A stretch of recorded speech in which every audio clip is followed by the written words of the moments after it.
Hello, chat. Hold on, I think I forgot. Do that. But yes, hello. Everybody, Nyan. How y'all doing today? It is me, the Skitty of Ace. And I accidentally forgot to... I was looking something up! Because it, came not in my mind, but I didn't realize that 1 PM hit, so I had to very quickly go live. But anyway... Hold on. Is there something... Okay. No. But, yeah.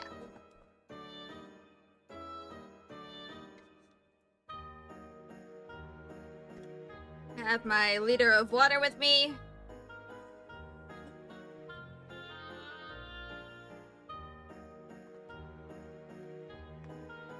And yeah. We're going to be working on thumbnails today.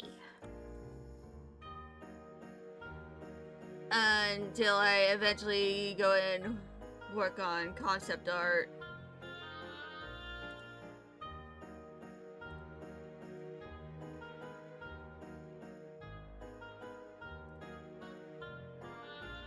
I also added some new folders and stuff to the folder where all my patient revenge stuff is.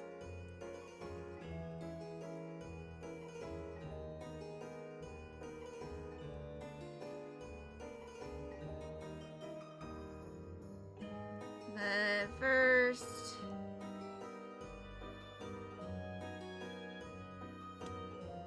where are my thumbnails?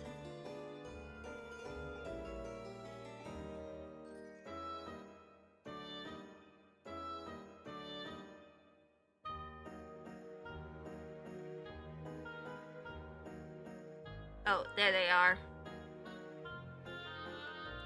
So...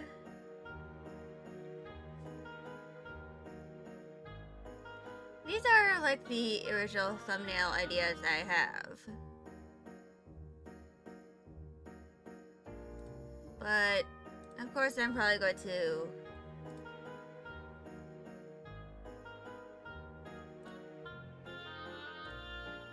do something like this. Hello, Shadow! How are you?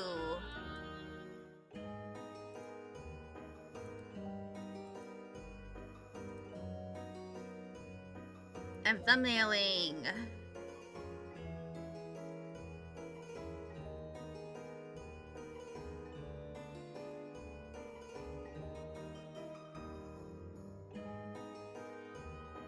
So...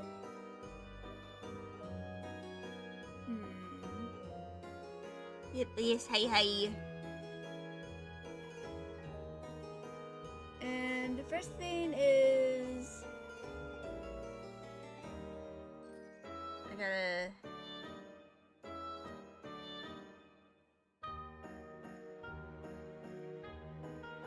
do... Oh. I forgot I should... make that a little smaller. Today you become VIP? What? Did you get to the... The VIP redeem is 10,000 points.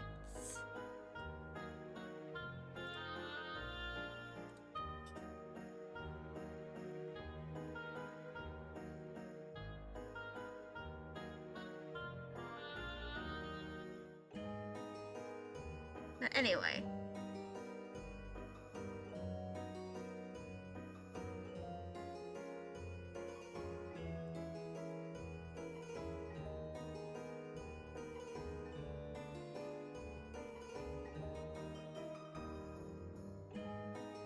So,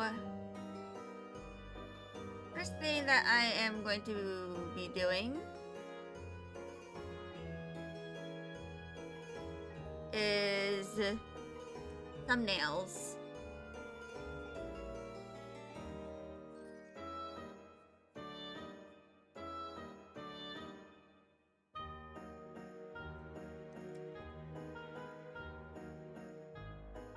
They're not going to be the best because they are thumbnails, and therefore don't need to be like masterpieces.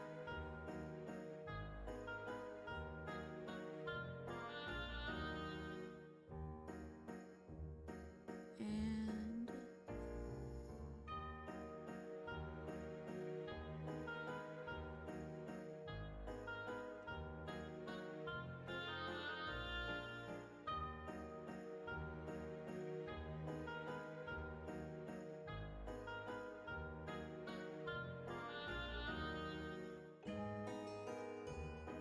I eventually need to make some sort of like concept for the younger versions of Patchley and Dahlia, aka Lavender and Primrose.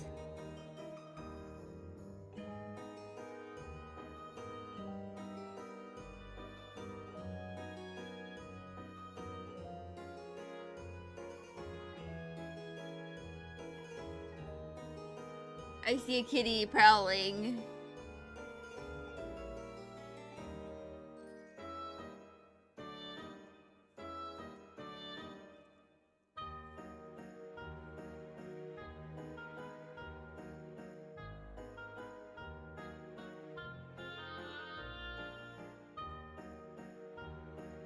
That's Said.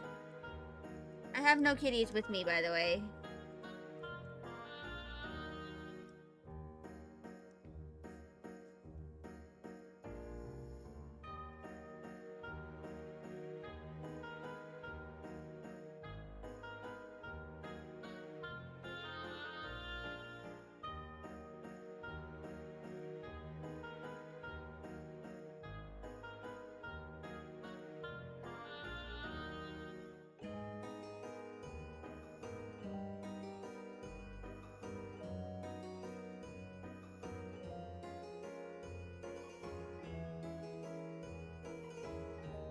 But, yeah.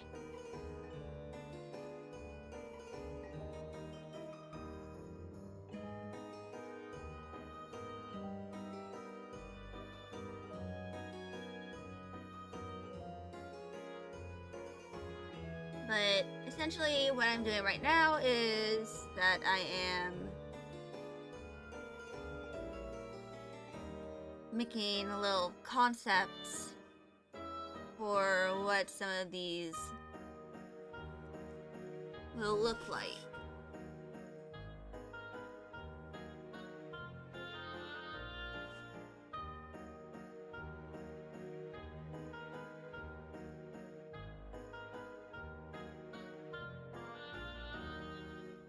And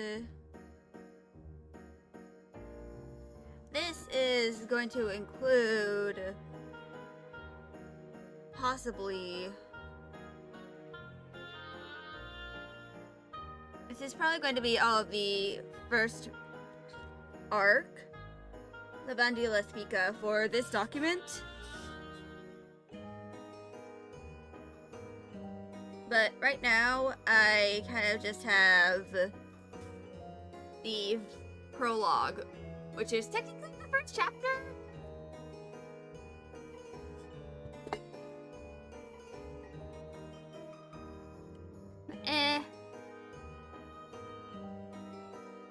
So, I currently have 3... In my to-do list, I have 3 of the,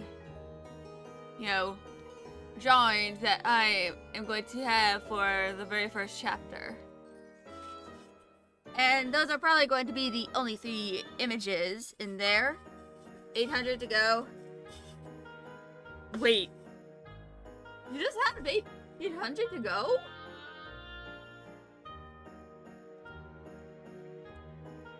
For the VIP reading? Holy shit!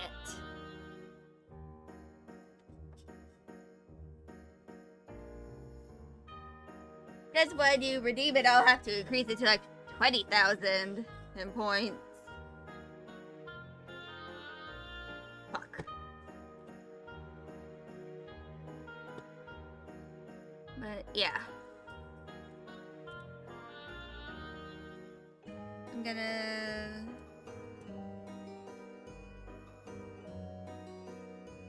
move that to here.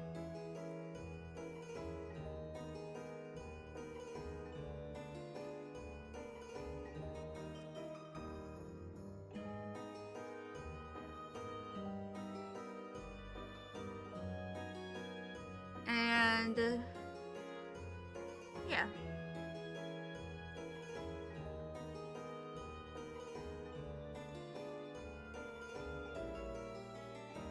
So the titles for each of these are going to be, for this one is going to be Gold Crooked Arrival.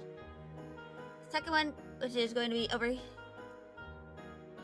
over here, is Primrose's Promise. And then over here is going to be Burn Away.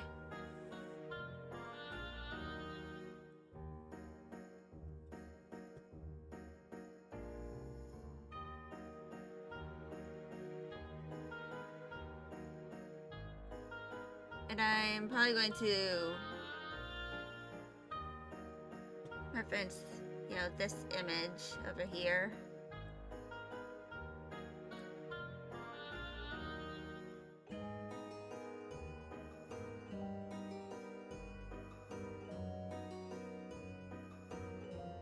I'm probably going to make it look a little more visually interesting.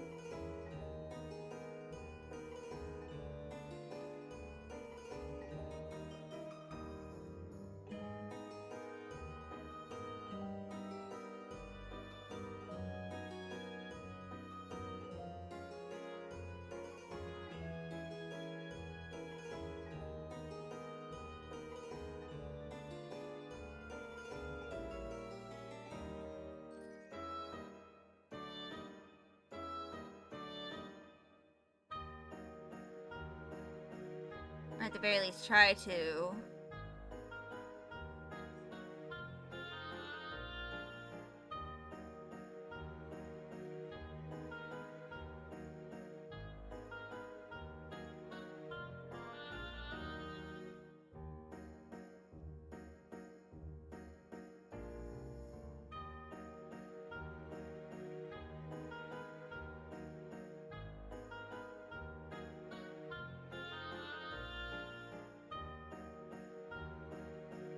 And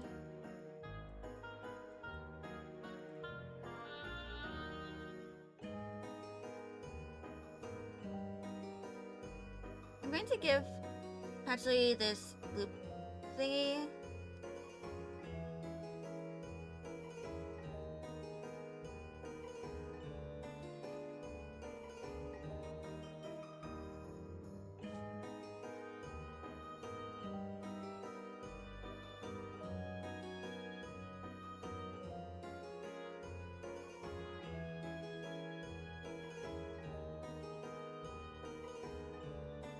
For,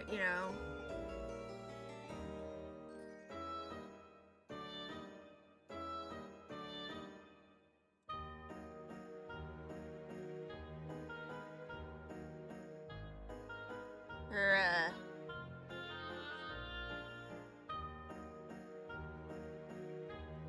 there.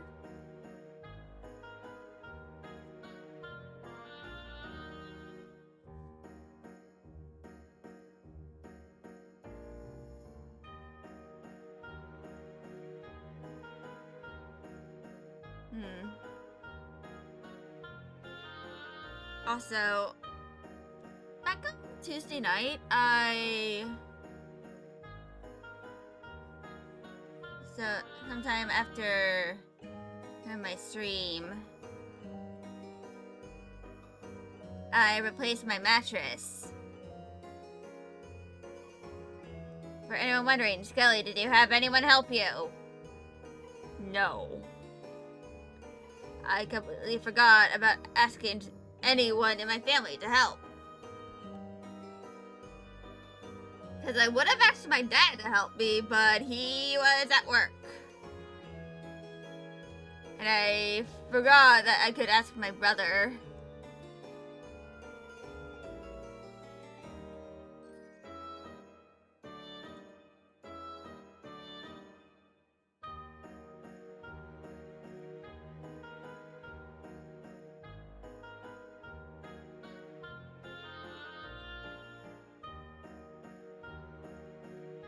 But anyway.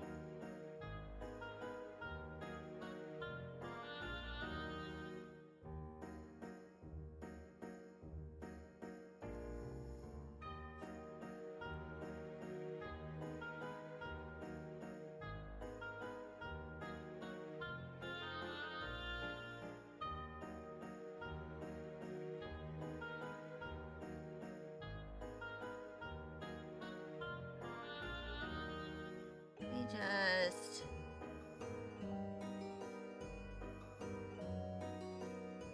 move this down.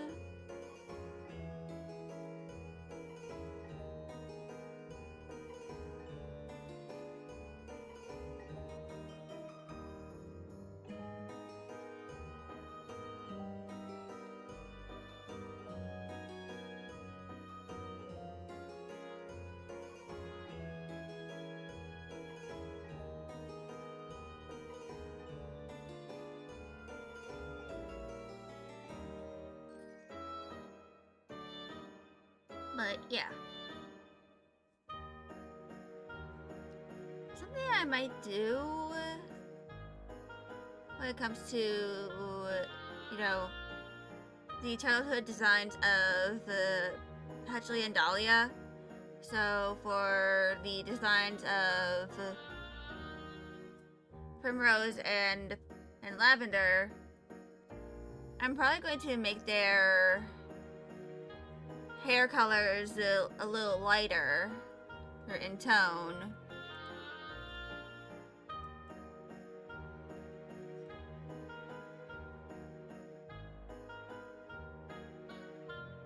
And for anyone wondering, why would you do that?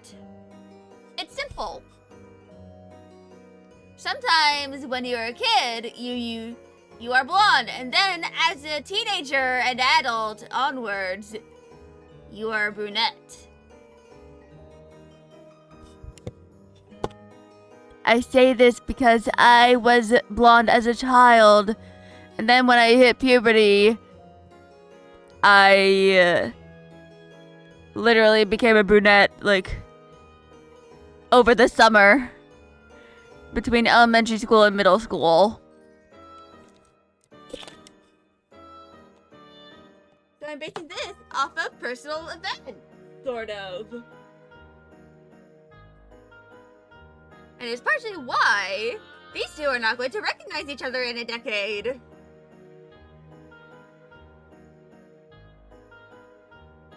And it's simply because of the pigmentation on Patchley's hair has not settled in yet.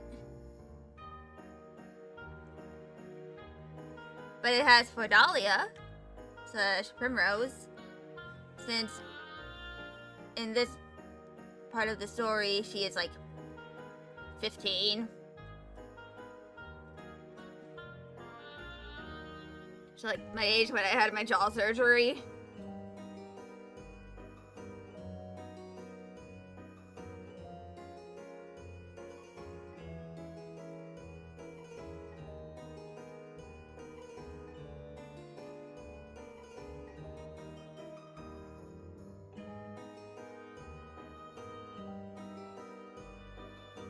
And yeah.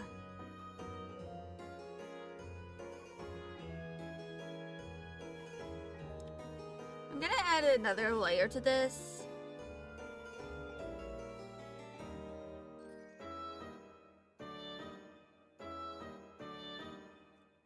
So that I can, you know...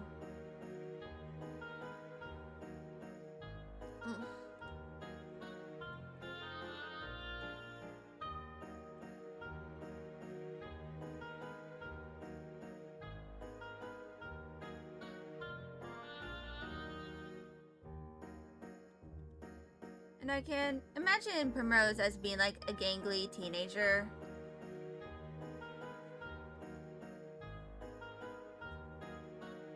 Like, she still has some growing to do.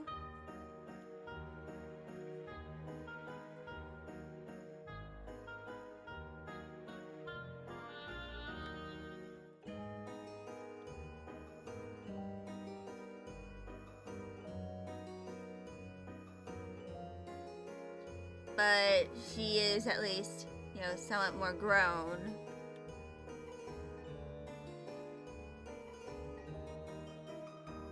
Compared to Patchley, who is, like, around this time, starting puberty.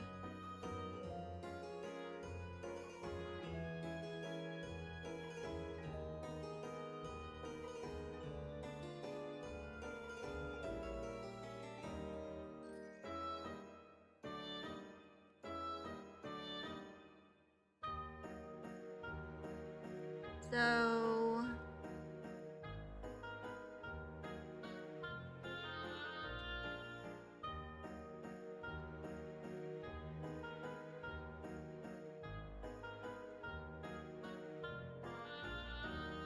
Of course, I will probably go through some iterations of this one specifically. In fact, I might make it like a double panel.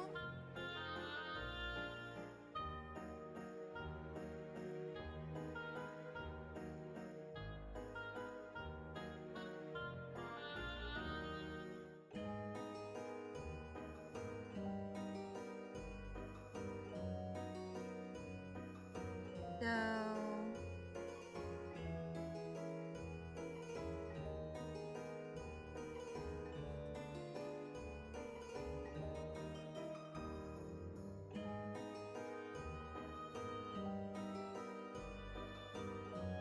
And of course, the anatomy here is going to be a little wonky.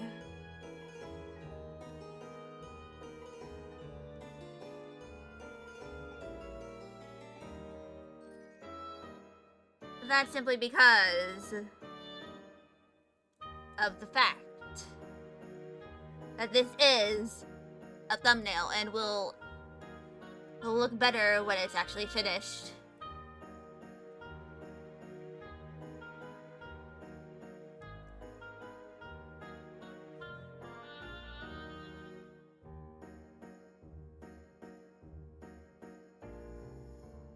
Which is why it's a little awkward looking over here. But it's also because I need to learn how to draw butts better. I need to learn how to draw glutes.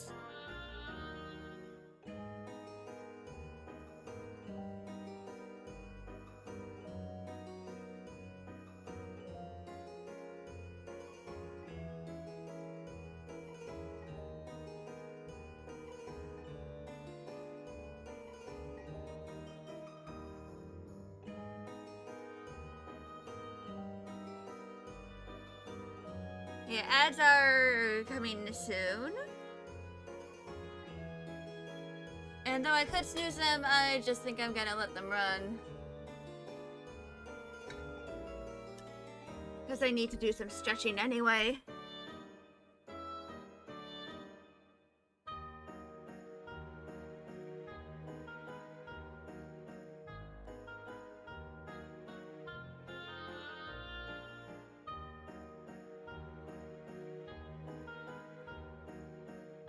And what am I working on? I'm working on thumbnails for some of the drawings of my light novel. These are all the ones that show up in the very first chapter, which I renamed to Lavenders and from Lavenders to Patchoulys, instead of just the purple-haired girl.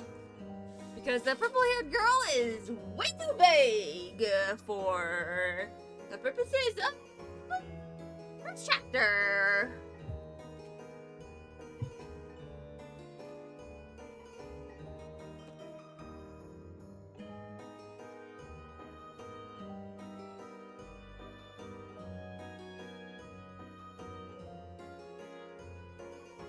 I also need to design some of the clergy members, but I gotta do that sort of later. I don't know.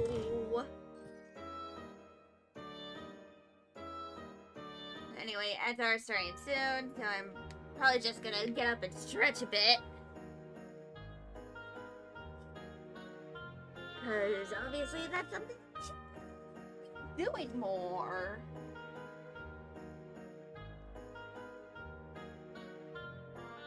Ugh. I was also assigned a new exercise by my physical therapist that I can kind of do while sitting. I have to do like 16 of it total, like 4 reps of 4 breaths or something. And it's basically just me like changing my hips and pelvis a bit, and like tilting it. And I kind of joked to I kind of made a joke to her that I could make that a redeem for my streams. I have it over here. And, like, I have to sit with a chair here with my knees at or above hip level and round out my back. I have to tuck in my tailbone. And I have to roll my pelvis. And I have to shift my left knee back and my right knee forward. And I have to press my knee into a ball. And I have to hold this position while I take 4 or 5 breaths in through the nose, out through my mouth, and then I have to repeat that 4 more times. So that's probably something I could do during like an intermission. But I, of course, need something vaguely ball-like.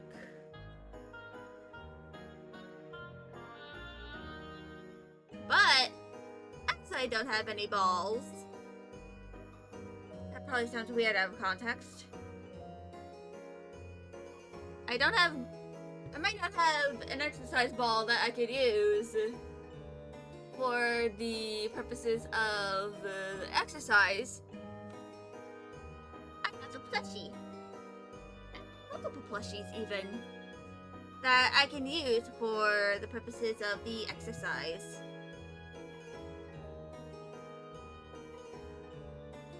I probably should get like a small exercise ball.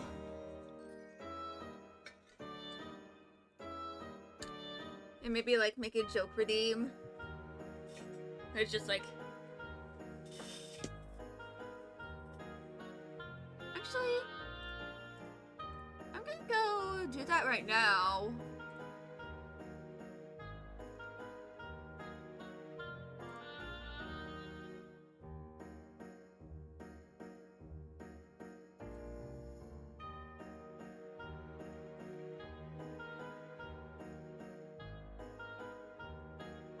So...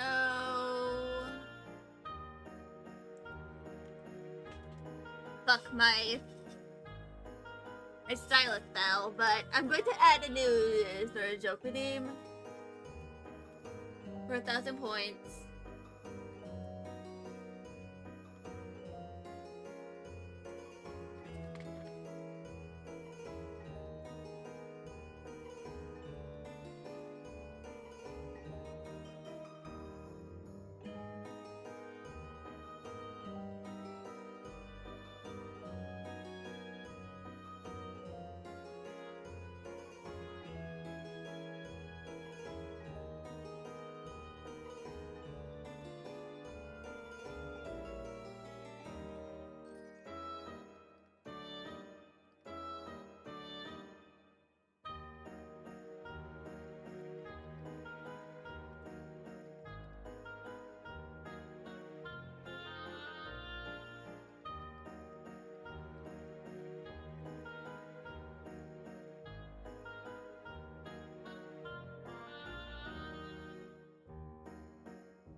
And now, good job. Now there is a new exercise. There's a new redeem where y'all can have me do my exercises. Or at the very least, one exercise. Because this one is one that I can do while seated. Though I will have to probably stop what I'm doing in order to do the exercise in question.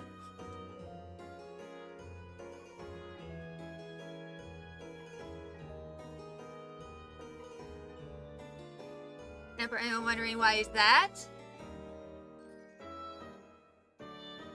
Because something that I kind of have to do is, like, if I'm doing an exercise where I have to count, I have to be focused on that specific, like, action. Because if I don't focus on doing it, I will forget. I won't be able to count as well. And this includes, like, talking and stuff. So, if I get a redeem to do my exercise, I have to stop what I'm doing and just completely focus on that exercise. Which should take, like, 5 minutes at most. I could probably, like, run ads while doing them.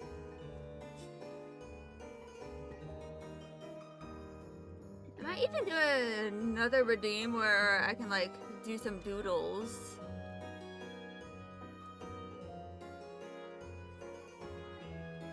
For people.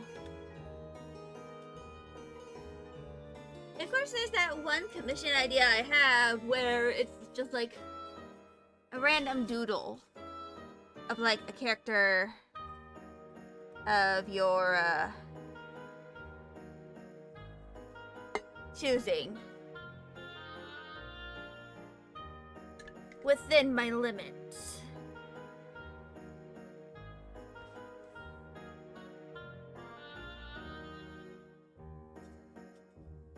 So now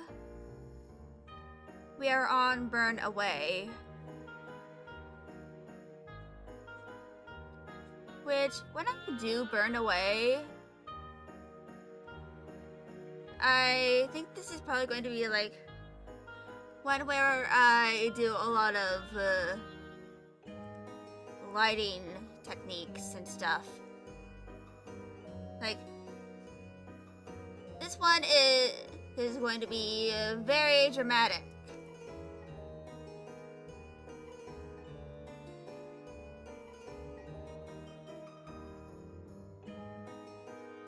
In terms of the lighting and stuff.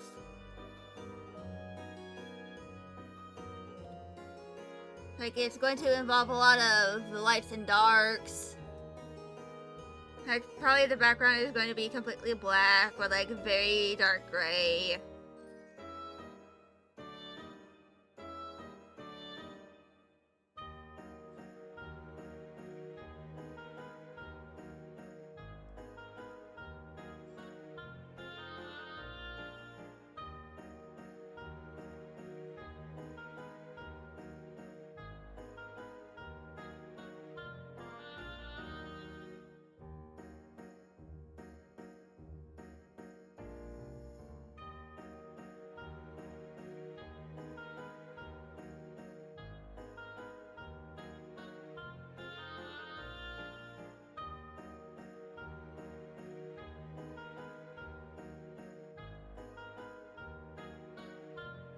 Yeah. That is, of course, not going to fully happen. I'm not going to, like, fully finish this anytime soon. Because, of course, for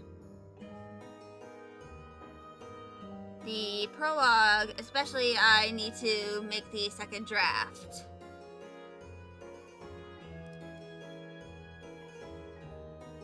and possibly a third, and a fourth, and a fifth. And I might recruit my mom in helping me with all the second drafts and just refinement of you know,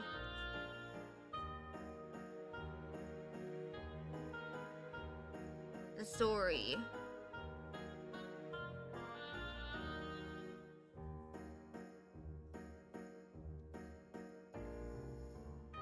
I'm going to try and make this kind of like dramatic.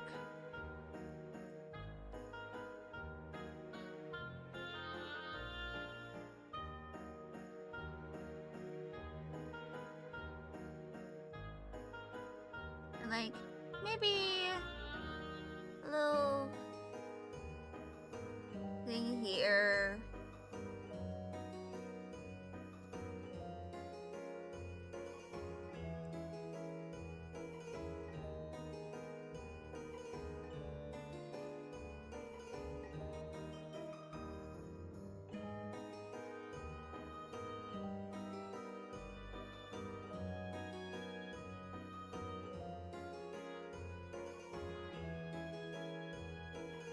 And there's probably going to be like an outstretched hand here.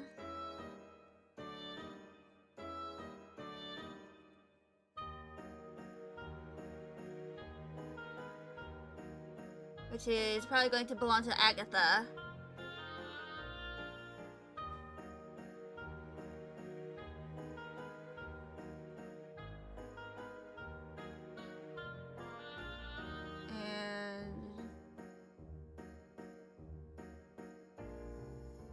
Just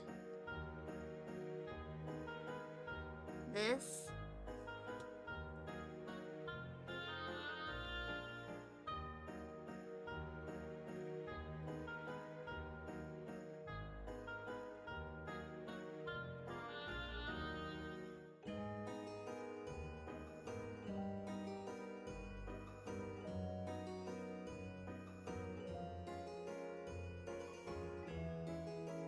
Of course, it's going to look way better when it's done.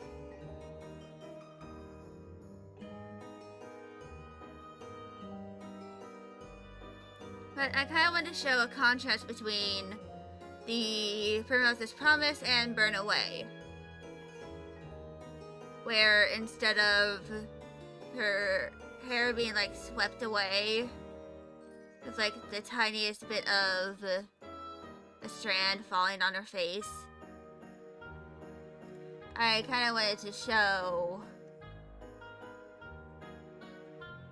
like a little insight into who PatRev becomes.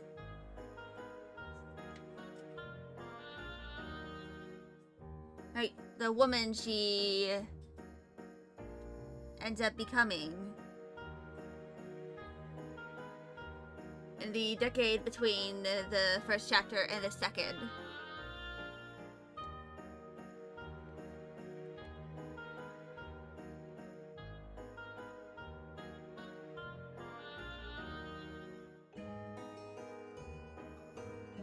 And I'm giving her long sleeves just because.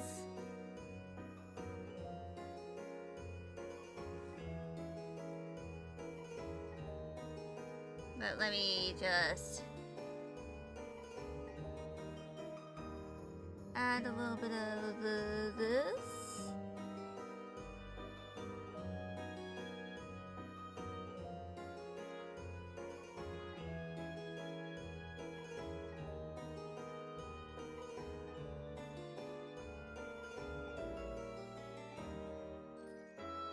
And then back to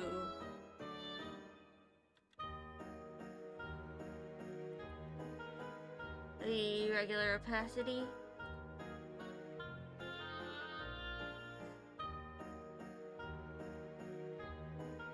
But yeah.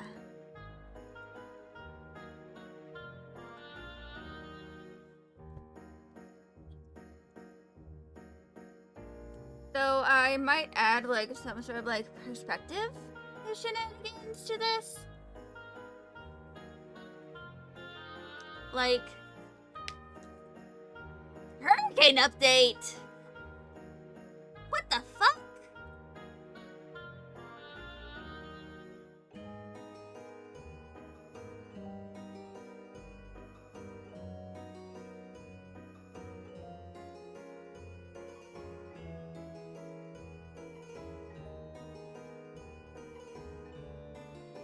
Disturbance 1 in Atlantic. It is nowhere near me.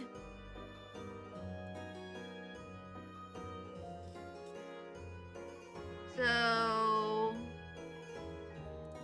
I'm going to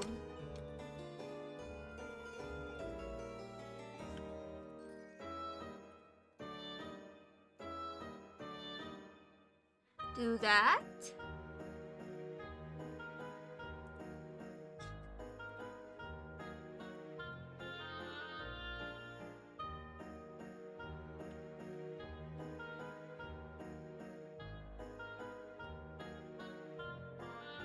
And I think I'm going to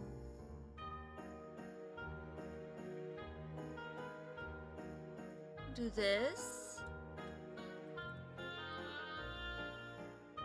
as well.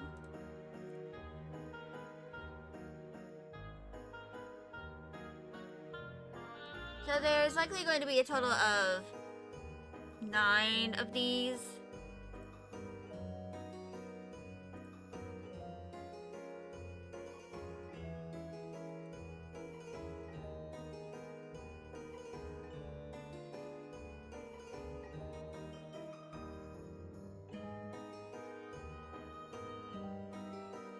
At least for, you know, the prologue arc, which is Lavandula Spica.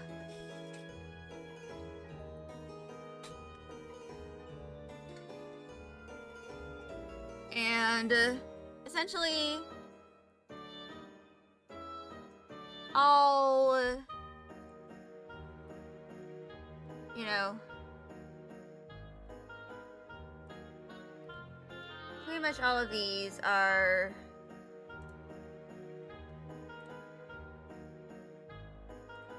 so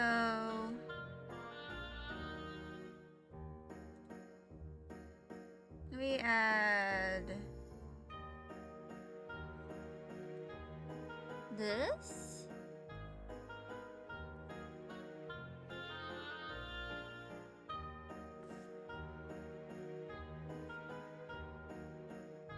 I think that looks good.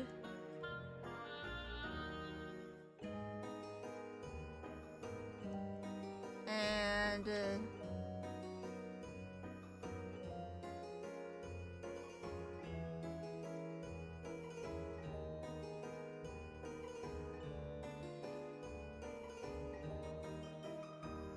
yeah.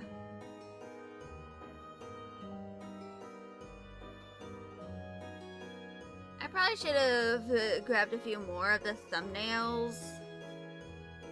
Or like a few more of what I can do.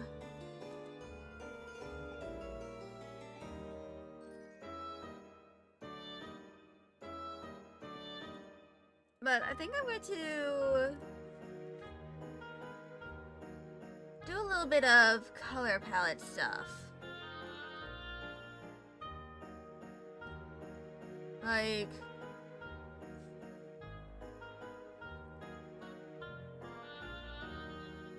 at least, like, try and do some lighting.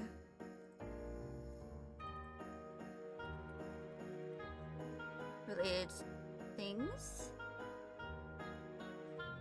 And I'm going to use blue to represent the darkest areas of... I'm going to use this to... I'll use this color to represent the darkest areas of the image.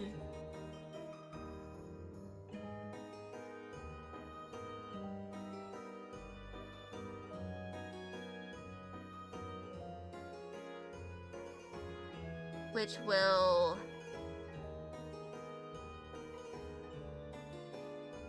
kind of like,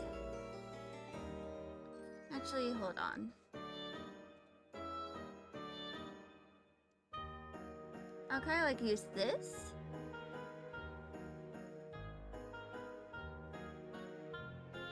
And essentially it's like working in just tints and stuff, but instead of, you know,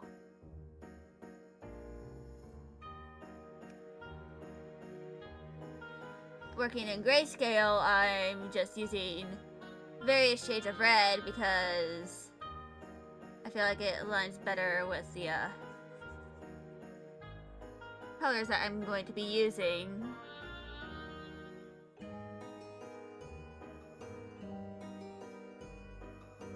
As I'm using red for these sketches.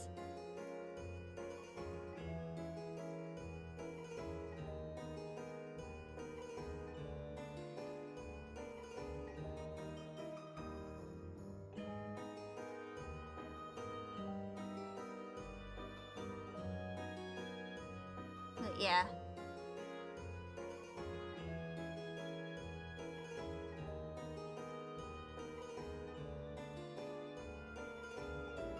And this is because I want to figure out the tone for all of the images. And like, figure out a way to make sure that all of these characters contrast well enough with the background.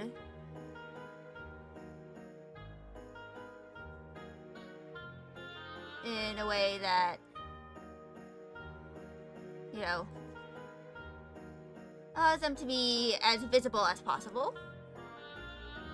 Unless they're meant to be sort of hidden. It's like a little tee-hee Easter egg.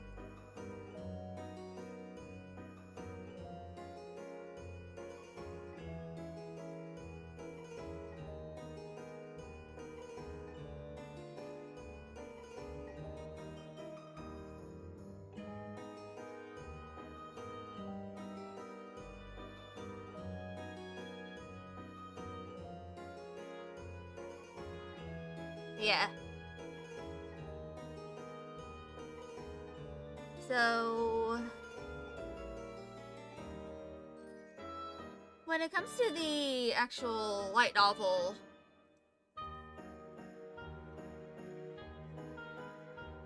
all the stuff that is like, you know, going to be sort of printed, I'm going to do all of the, you know,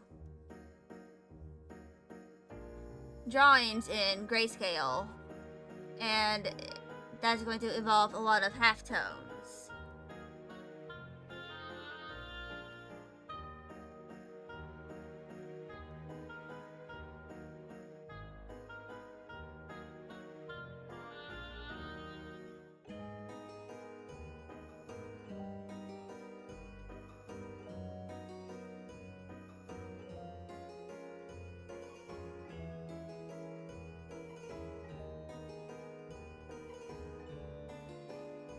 Which is to say that halftones are going to be used religiously throughout all of the CGs. At the very least, in the versions of them that will show up in the light novel.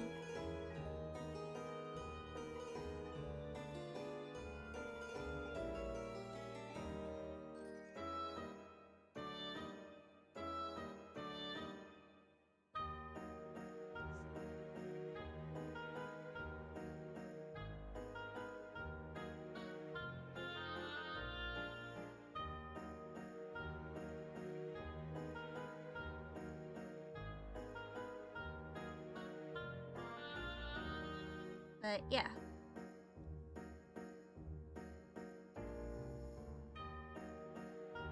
And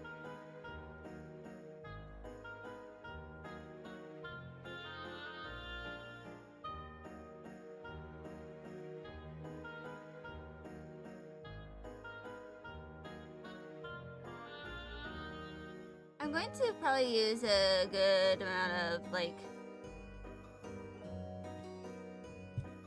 you know, layering and, you know,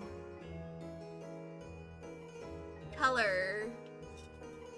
Or playing. Like, playing a bit with the colors as I am, you know, working on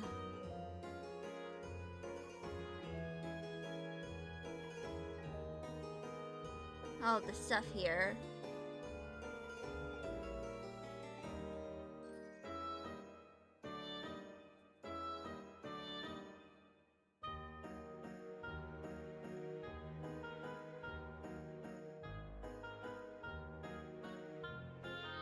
I probably should be using like some like gray tones, but eh.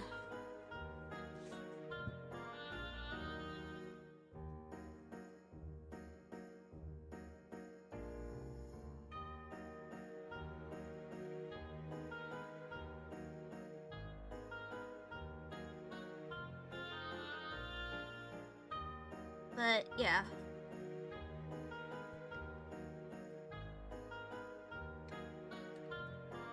And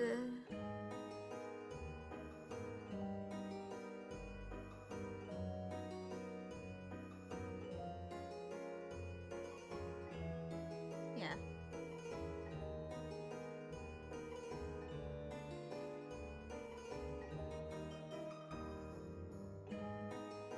And kind of like what I want Patchley / Lavender here to kind of visually show is the acceptance of like facing the light.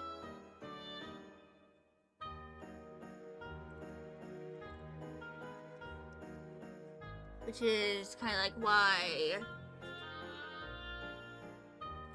I'm using all these like tones and stuff to represent all of the like the characters. Like if I kind of like do this, she is facing away from the light, though the light is still shining on her and her sister, her Primrose, because she is still kind of in denial about, you know, she still wants to be with her sister, but she also knows that it's kind of like silly of her to think that she can remain with her sister forever. So it takes time for her to like accept the fact that she will likely not see her sister either again for a very long time. And in the final drawing, this is represented by her burning away what she came with.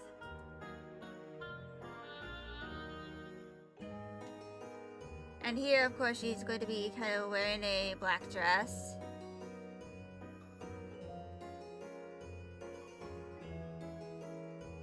And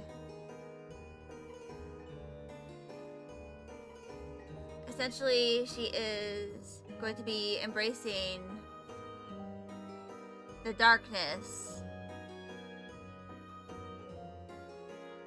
but also embracing the light from when he arrived.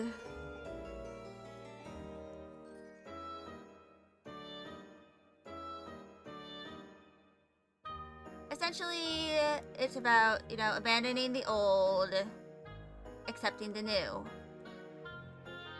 welcoming a new reality, welcoming her new reality.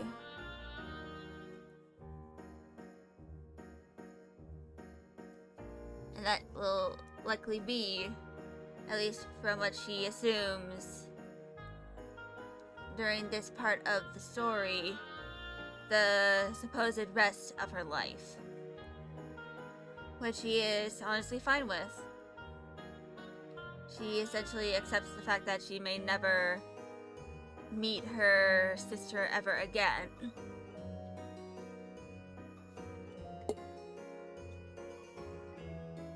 Skid the row, see how it goes? It goes well, Fun 4! I'm just yapping.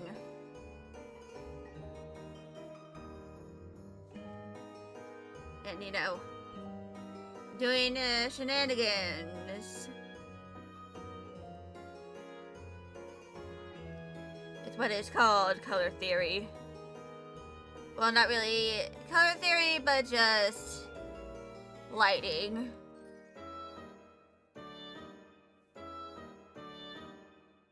I'm just messing with lighting. Like how I might incorporate it. Ooh, indeed. Because in the published novel, it's very likely that I'll have to draw all of these images in halftones. So I can't really do gray. But I can do a bunch of dots to make it look gray.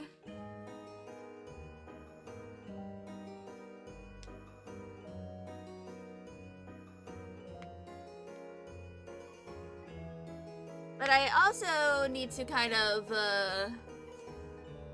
work on designs for Patchley and her sister over here. Because obviously they look way younger here because this happens a decade prior to the actual story occurring.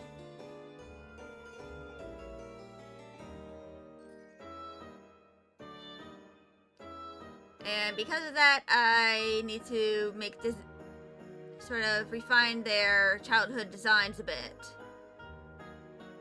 And also determine their color palettes.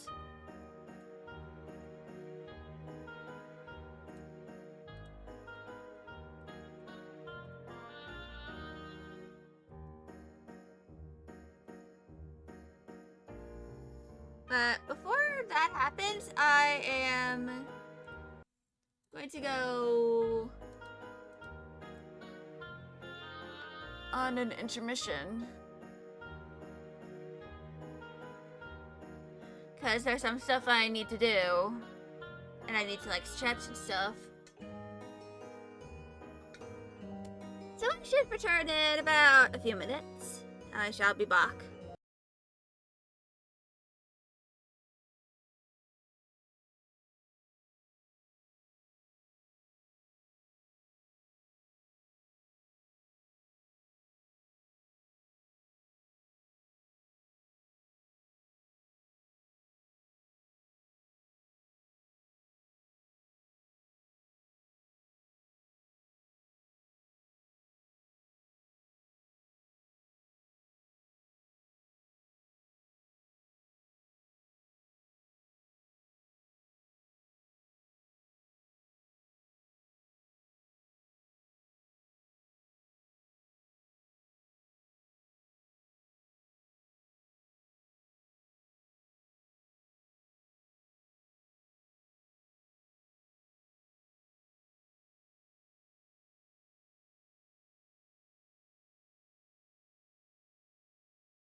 Welcome back. Eborinyang. Eborinyang. So,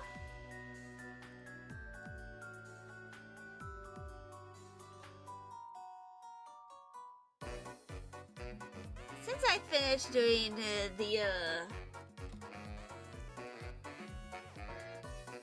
3 of the things that I am doing, I'm going to work more on the reference sheets.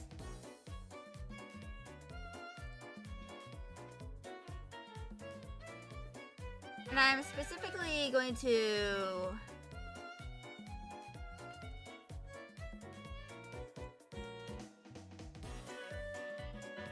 work on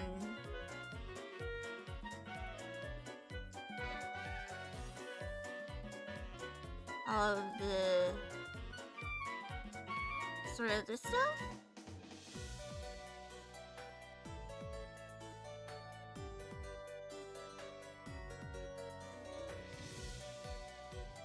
And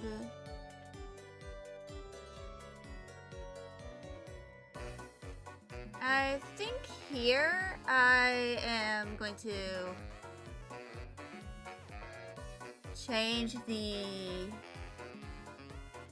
color of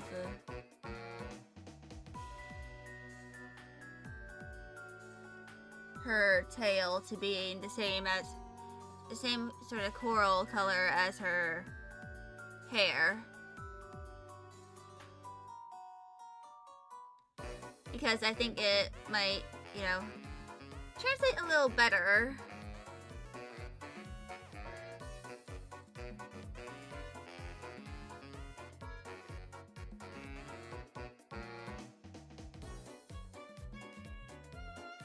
Oops.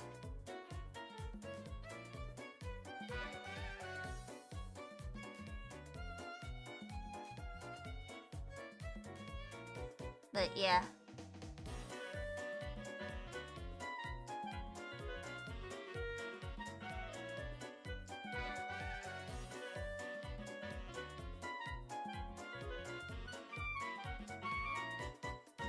This is, of course, just a concept. And concepts will always change eventually. But I think I'm gonna do this.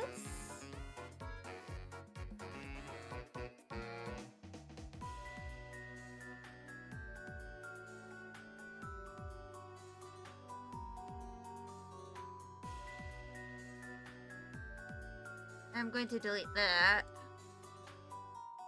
I think this tail color is way better.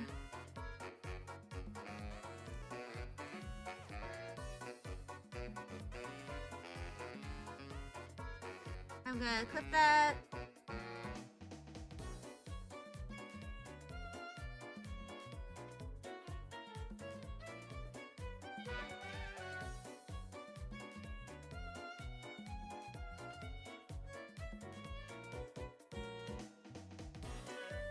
Like significantly better.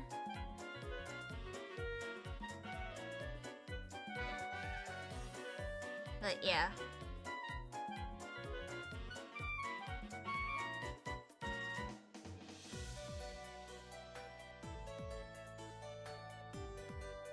$82 indeed. But yeah. I'm just gonna do the line color for Hydrangea, his dragon form.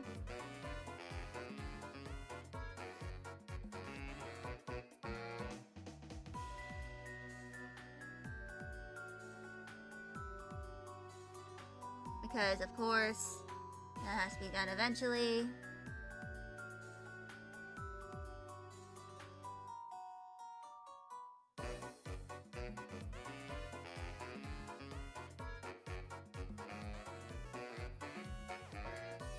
But yeah. I also need to do this whole shebang.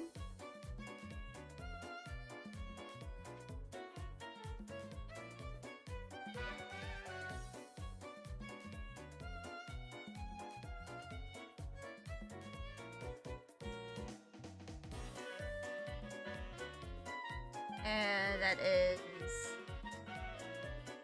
to do this sort of thing.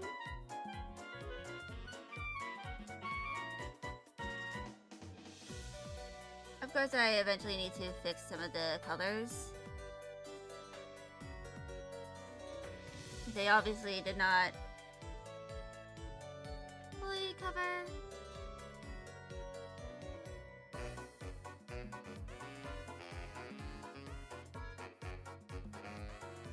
Oh, everything. Some even encroach on other colors.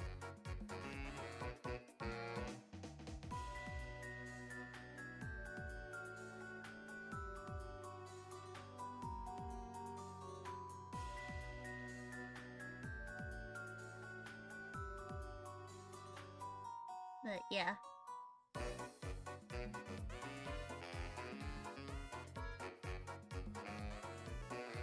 Of course, I'm going to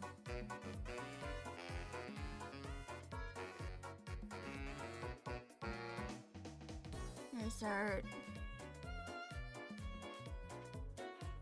I might make the front a full render.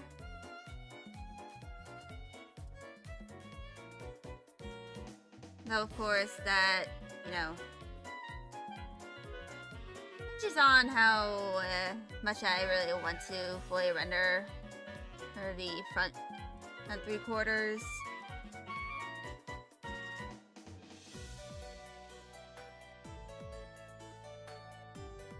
It would be kind of fun, though.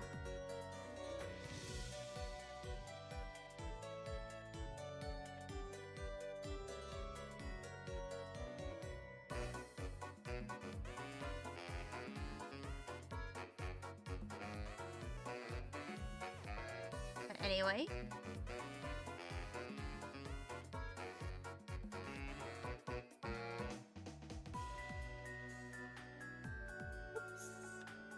Wrong layer. Let me just alpha lock that. Just in case.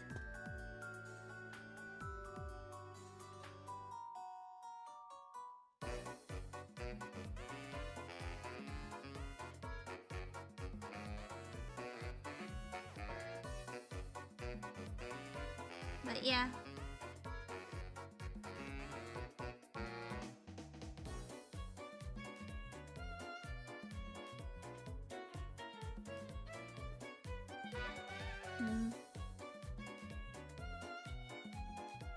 But yeah. Definitely a bunch of stuff that I need to do.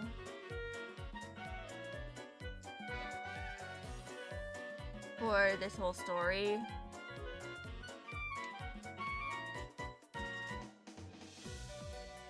Like, you know, concepting lavender and primrose.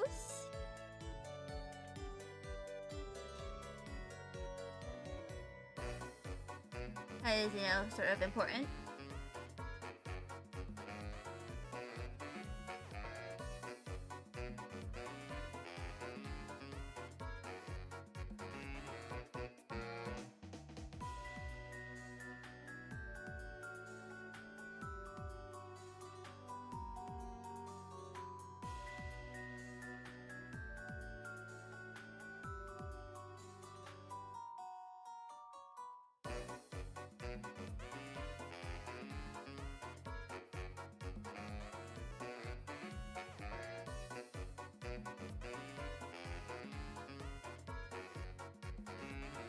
And there we go. So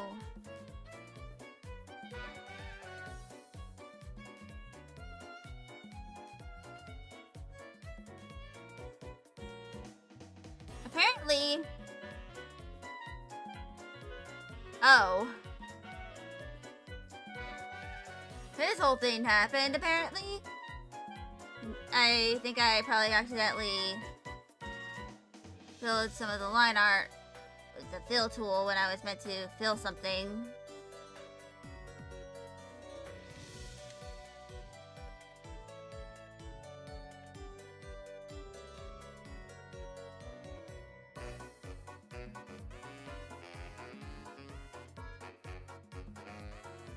But yeah, at least I can kind of get rid of that. Oops.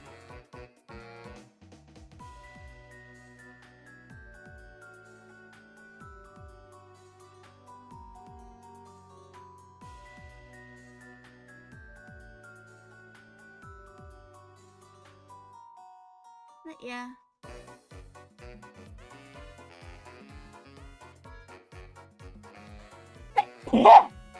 Fuck. Oof. Blech.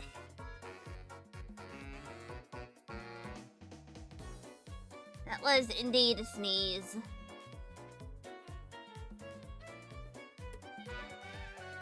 Hold on. Let me just, 36 sneezes total. On stream.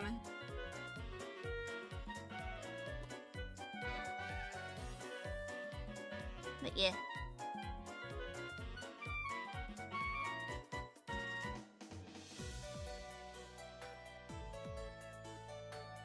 Now I just need to do the horns.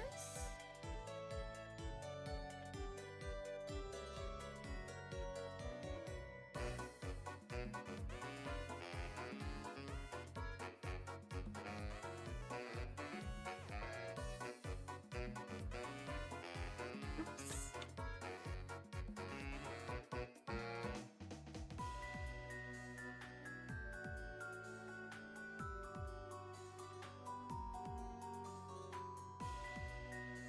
And there. Now the line color for front of the hydrangea is done.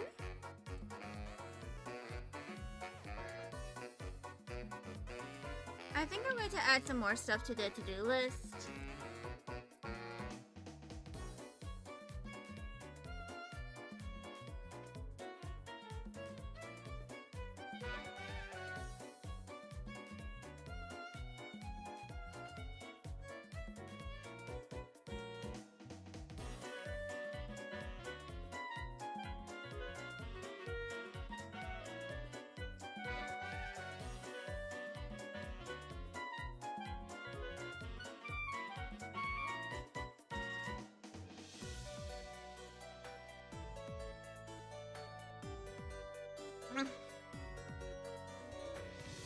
One.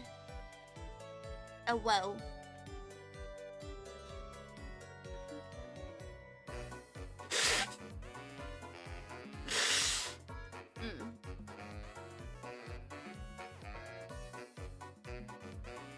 I need to figure out a way to add my VTube Studio toggles to my you know, Twitch redeems. But let me do this. And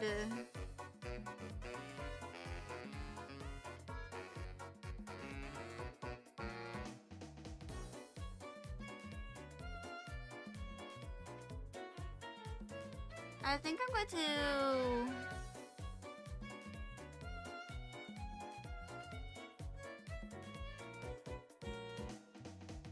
decrease a bunch of this stuff.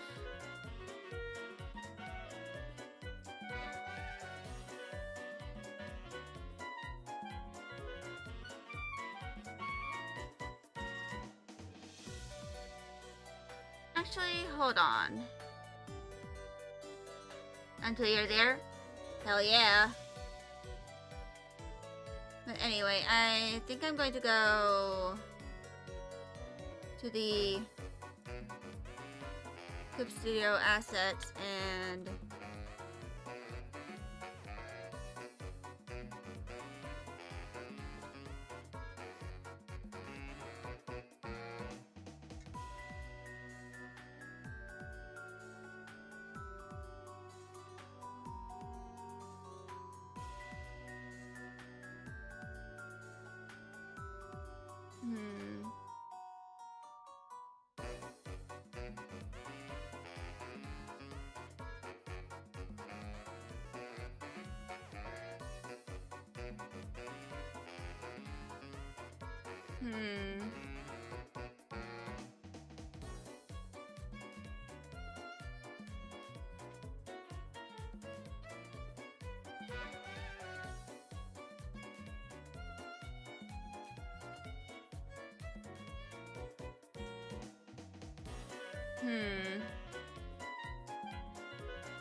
figure it out eventually.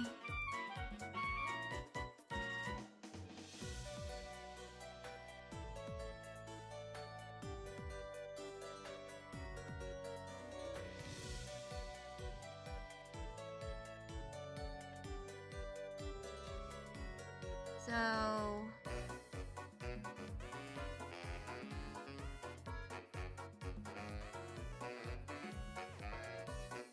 changing the bus to the -50. Actually, wait, no.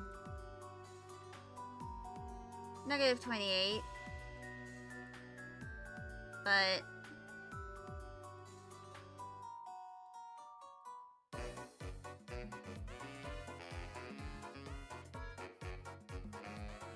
so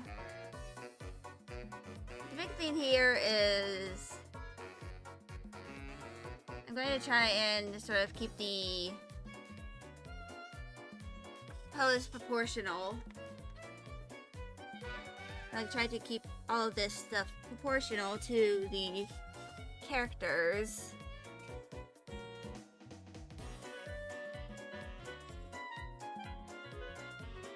And this is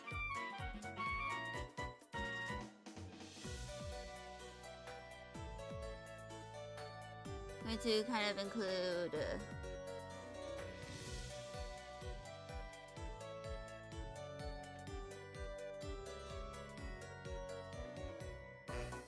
yeah.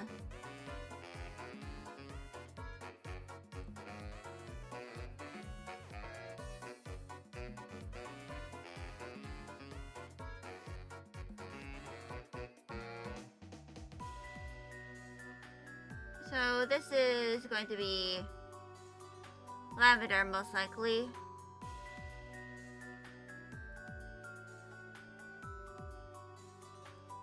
She's kind of like, hold on. Let me look up something until you're there.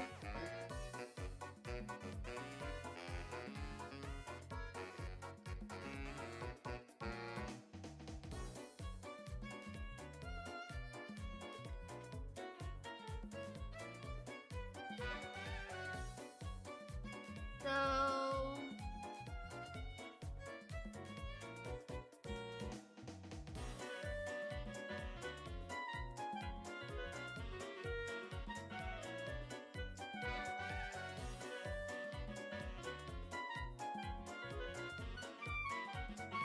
in centimeters. So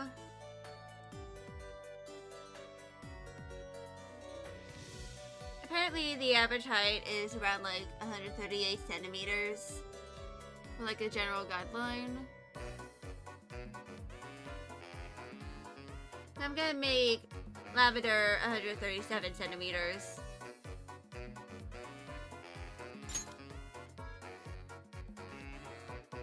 So as a bit of a guide,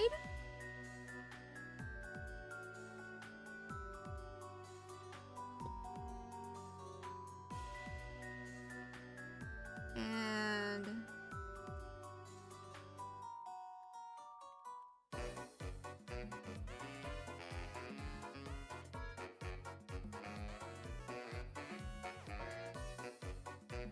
And as I do for the usual rough sheets, these will be separated into symmetrical and asymmetrical parts of the sketch.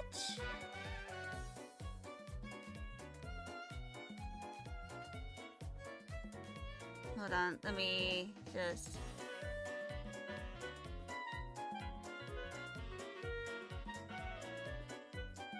reset that, move her over here. And then...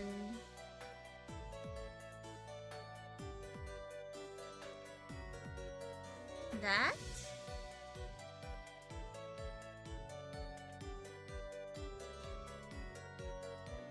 And of course I'm going to grab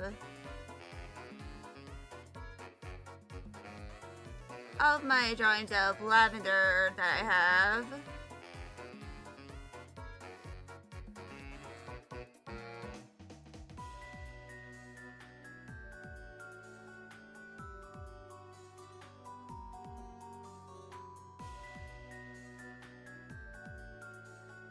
And I'm going to kind of give lavender a rounded face. But most of the lavender here, except for her, you know, hair, is going to be completely symmetrical.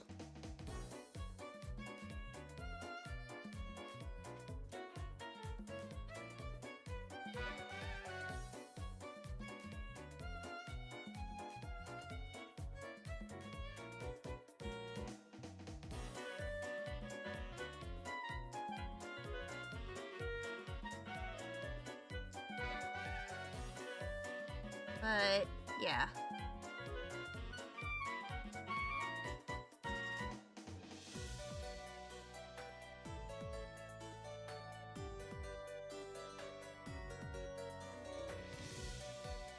And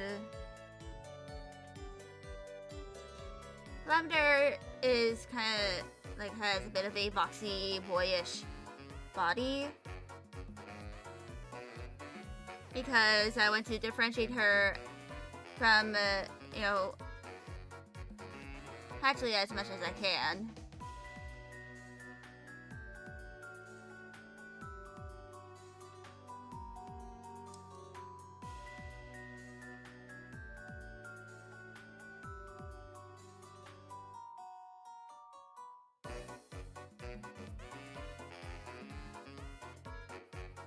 And hi, Mags. How you doing, little girl? I'm making her a little skinny here because, you know, just, I feel like it would make sense as a better way to contrast her a little more from, you know, the time skip.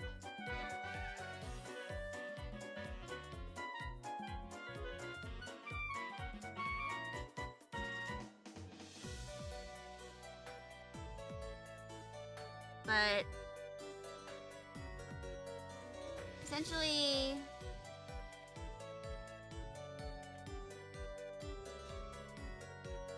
you've made it. Oh God. Oh Lord.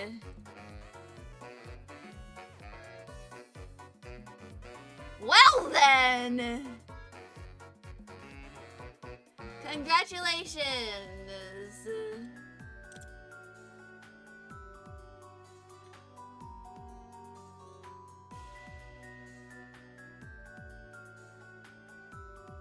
Congratulations! You are now a VIP!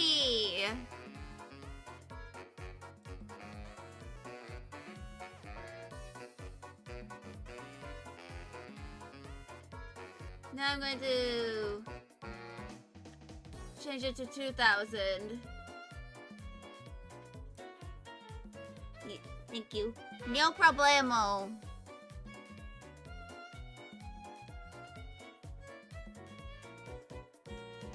I probably could have made her legs a little shorter, but I don't know if it'll look proportional enough.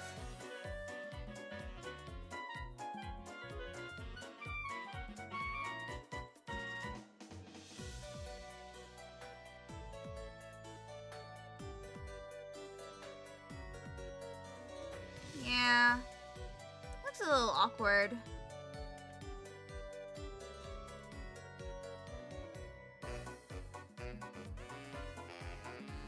But yes, enjoy your VIP now.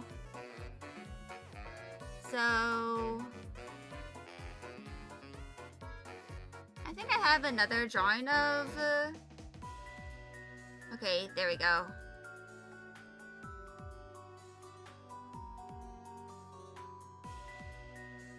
So, I have this drawing of, you know...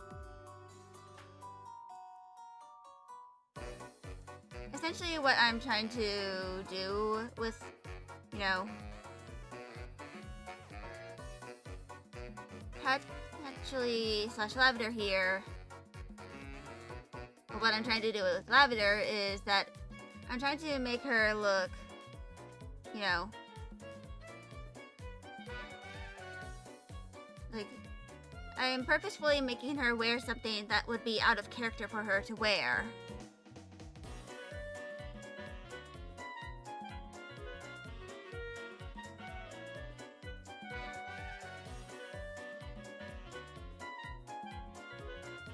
Like, the colors are purposefully going to contrast against her hair.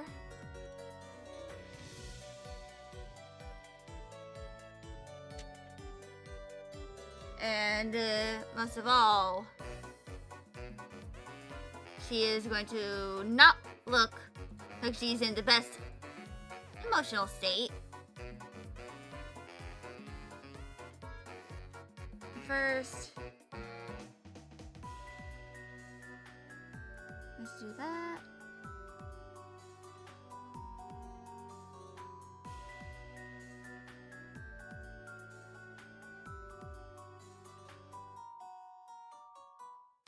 And this is essentially meant to be a contrast.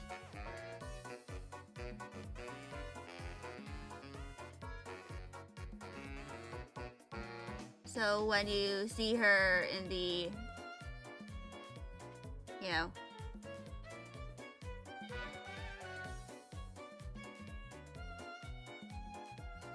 years after the prologue, you can tell that she is way more, she has changed as a person.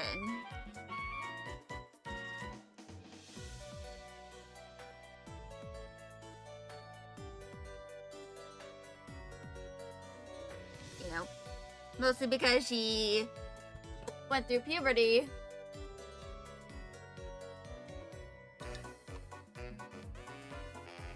But importantly enough, she escaped from an abusive home life.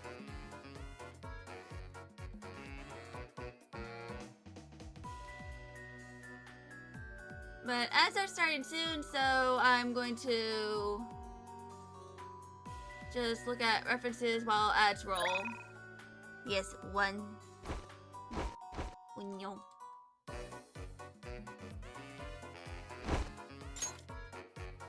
And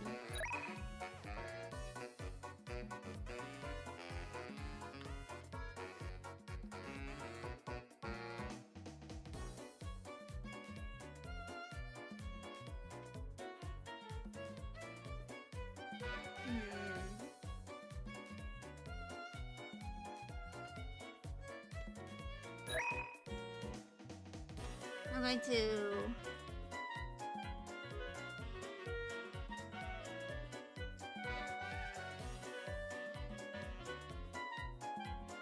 have her wear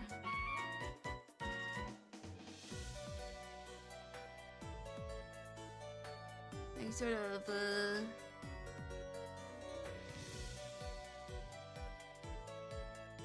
like ballet-like flats.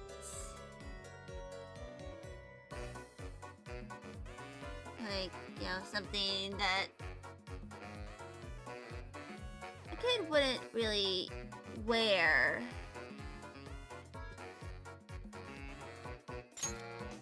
Or like something a kid would wear, but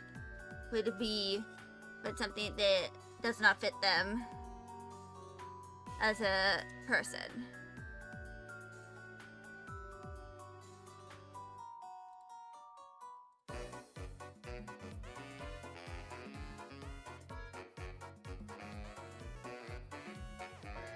Anyway, ads are starting soon. Ads are incoming. I repeat, ads are incoming.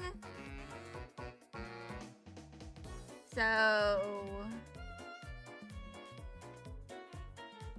I'm going to kind of like work a little on this.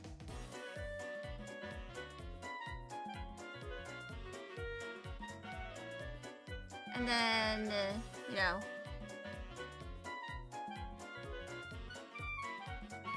once ads are over, I'll probably like do some of the line art. And maybe even colors.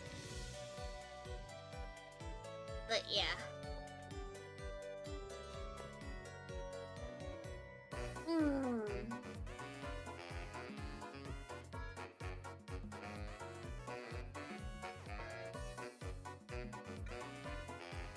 And yeah.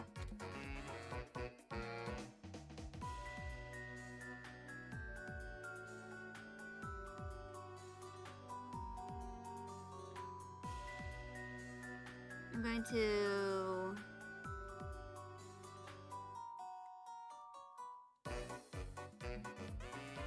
definitely do the liner once ads are done.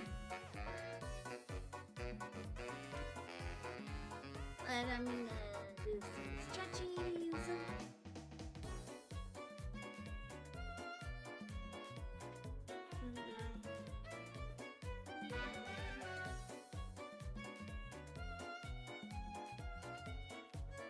Once that's done, we can get started on the line art and some of the color.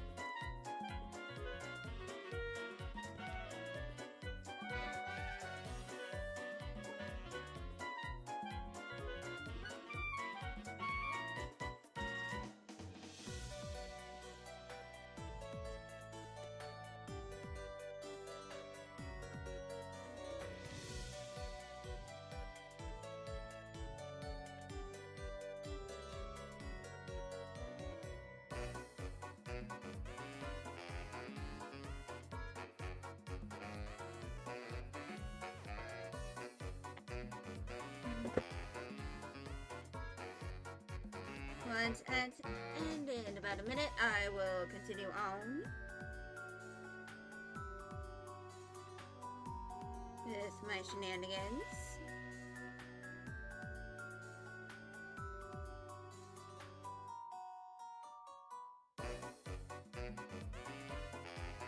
But yeah.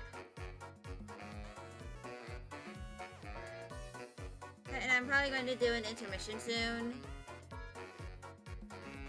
In like 20 minutes. So that I can, you know,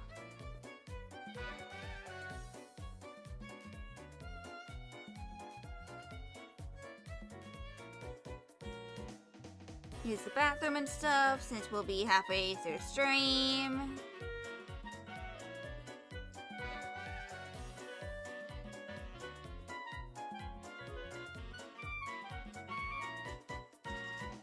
But yeah.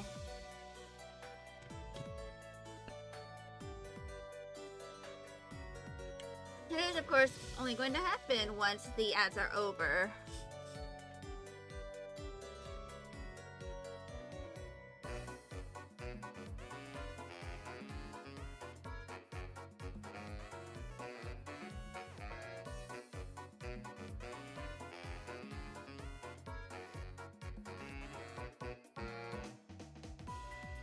But yeah.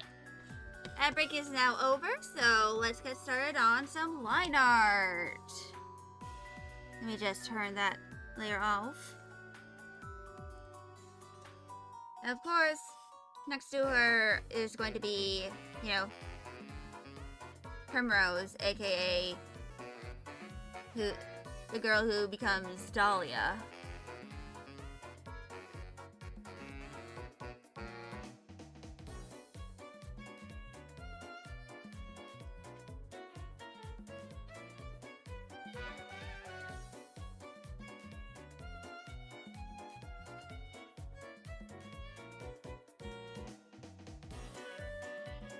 Yeah, there's going to be two parts of the line art, the symmetrical part and the asymmetrical part.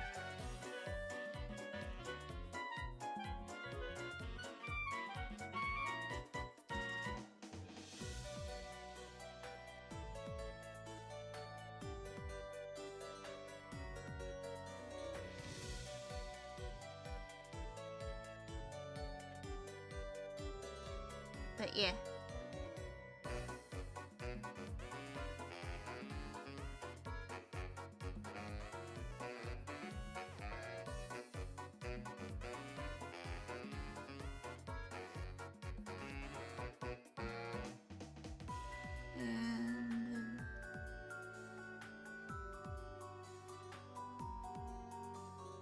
But yeah, this is kind of like a reference to what Patchley once was. Who she used to be before she, you know, fled home.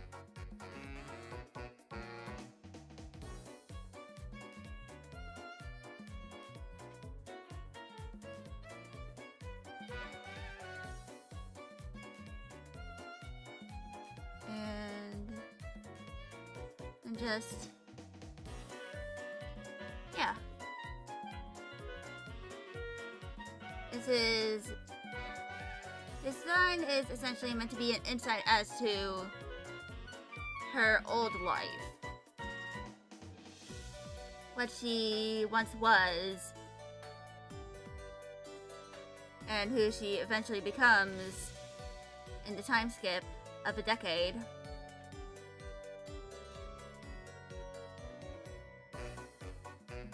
And also a bit of commentary on sad beige moms.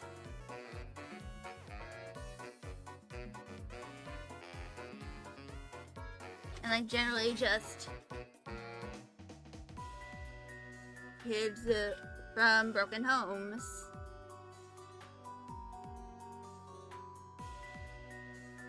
Those who end up being stuck with an abusive parent. And those who resort to extreme measures just to get away from their old life. Those who eventually end up going on no contact with their parents and not letting them know anything about their life after they, you know, get away. That is what Lavender here is meant to represent. It's the life of those who, prior to those who are able to get away. Those that are stuck with family who does not want the best for them.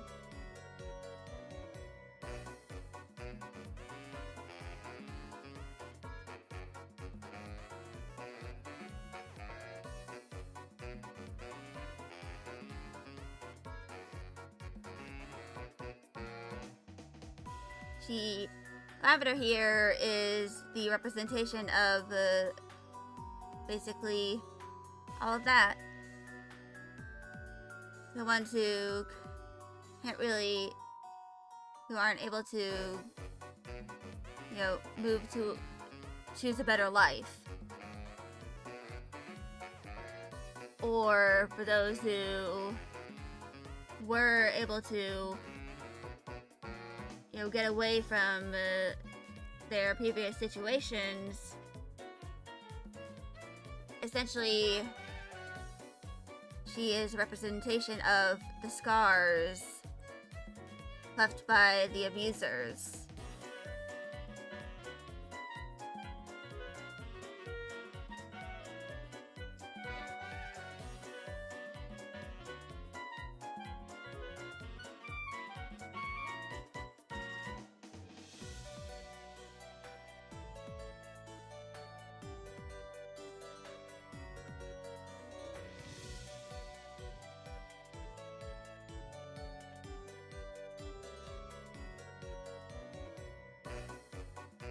Yeah, this version of Patchouli / Lavender is pretty heavy with, implications.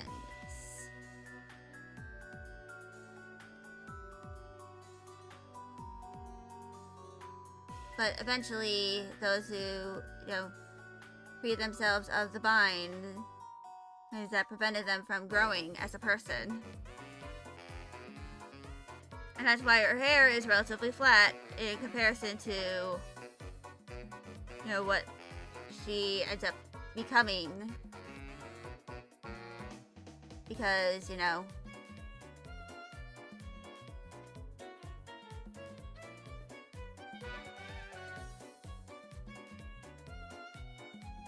kind of hard to be yourself when your own mother prevents your self-expression. Let's just say that. Luckily, I have a pretty awesome mom.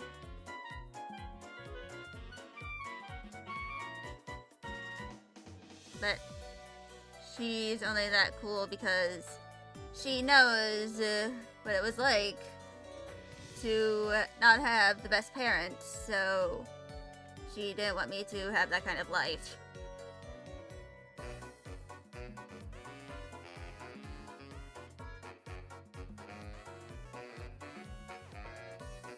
But yeah, Lavender is the representation of all the children who were unable to, who are currently unable to kind of get away from their situations. Or those who just escaped hate from, abuse. And are currently trying to relearn what it means to be a child. A child capable of making mistakes.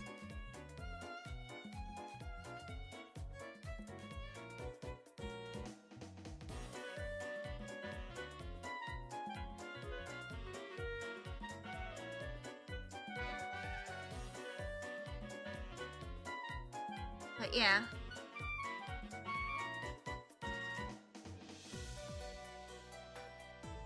That is, Lavender in, this iteration of her.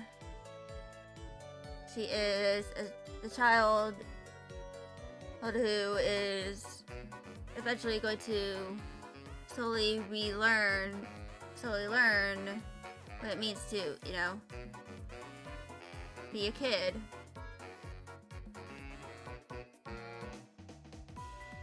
And, learn that it's okay to make mistakes and that she won't be yelled at for something as minor as breathing too loud.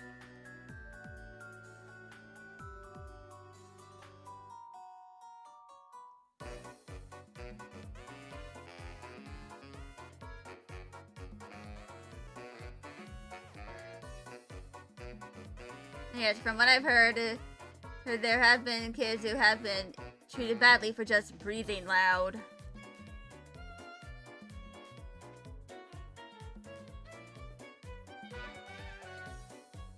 Like, even doing stuff too loud. Because abusing children is inherently irrational. I should probably remind y'all of that.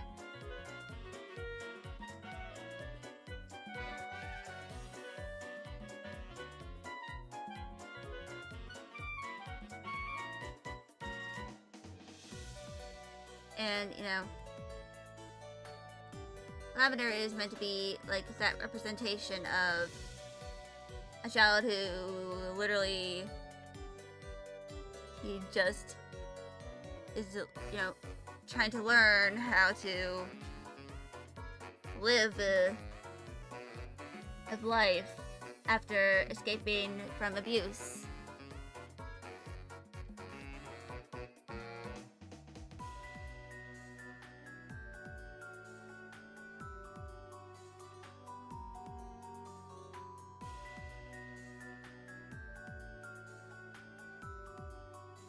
Yeah. It is, you know, lavender.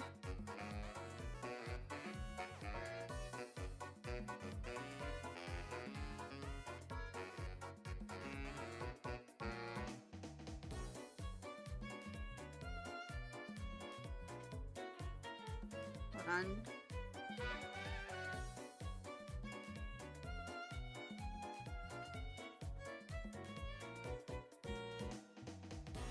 Filter. Color set.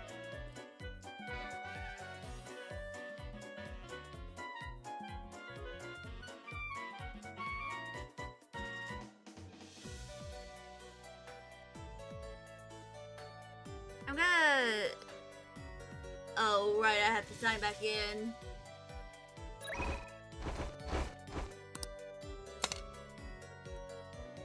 And this is why I have my password manager on my speed dial.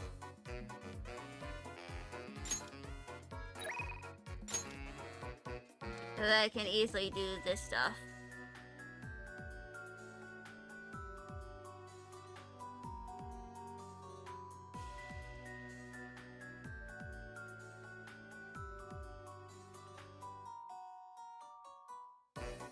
And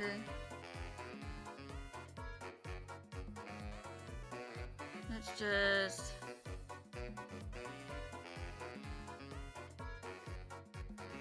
color set.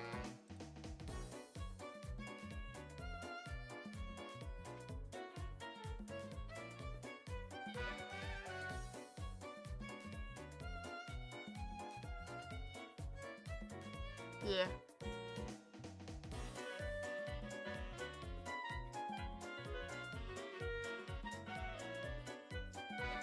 Oh, there we go. Beige color palette by M.Sayo. If it can let me click on it, please let me click on it. Thank you.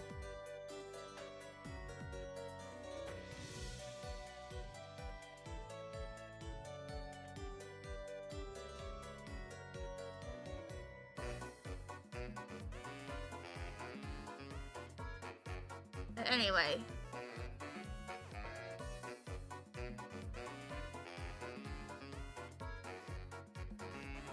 Me.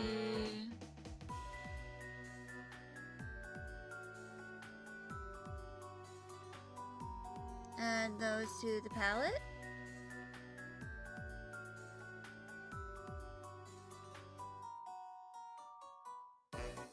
And it is a sad beige nightmare in this house.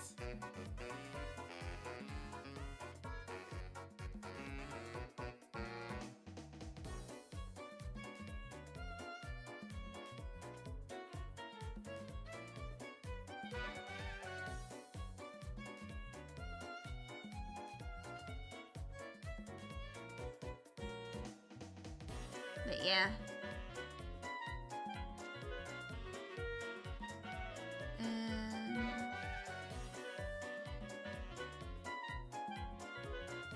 There we go, sad beige.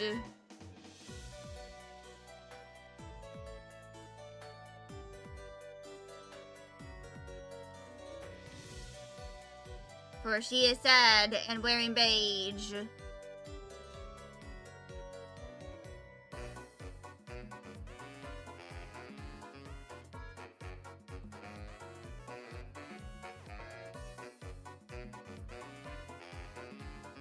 But yeah.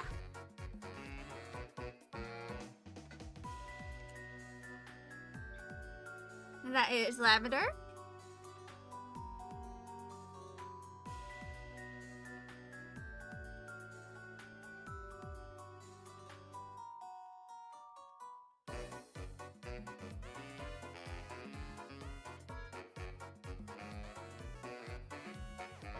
Let me add some text here.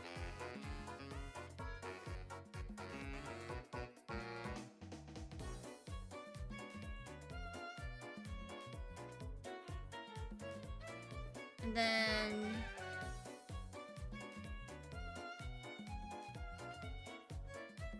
and for anyone wondering what does Kato mean here, it's their surname.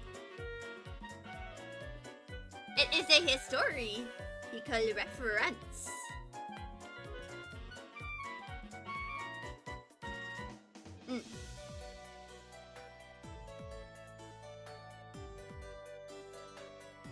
But anyway, I am going to go do my intermission since we're halfway through stream. So we'll be back in a few minutes.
Alright, I'm back. Ibodinyang. Ibodinyang. So...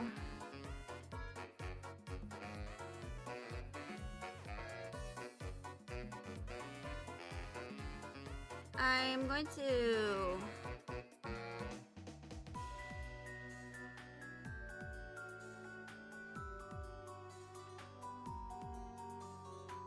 move this over.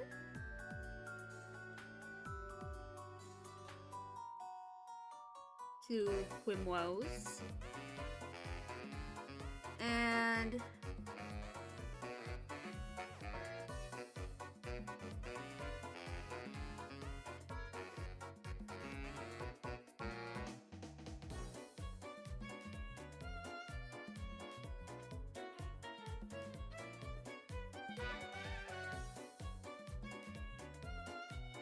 I think this is a good perspective.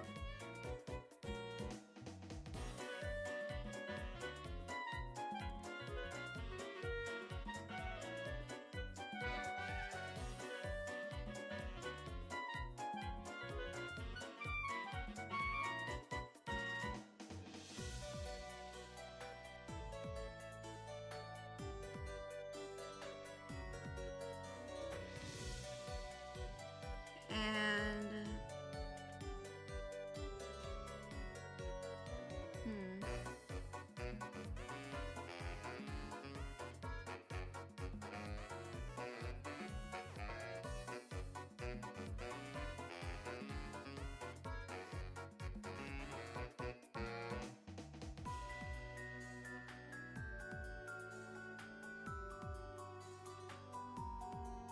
so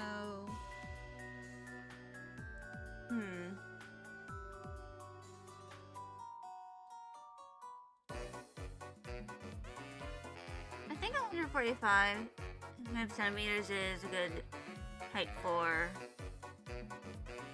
Primrose.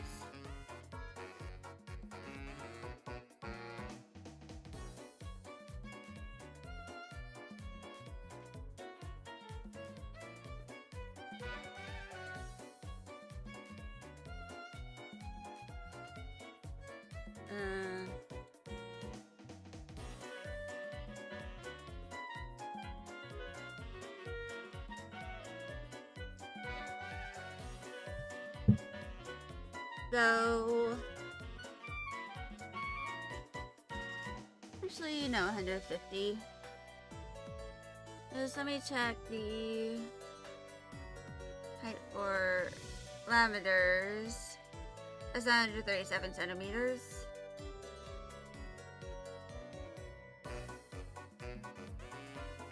So...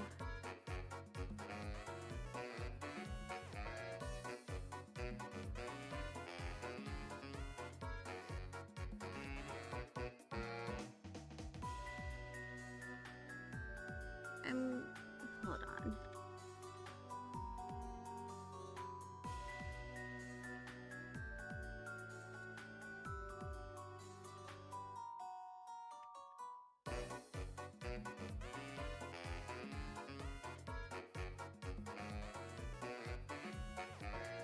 So,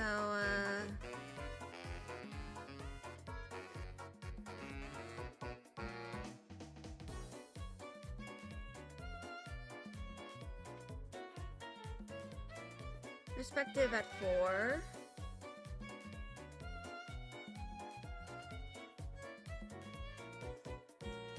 And,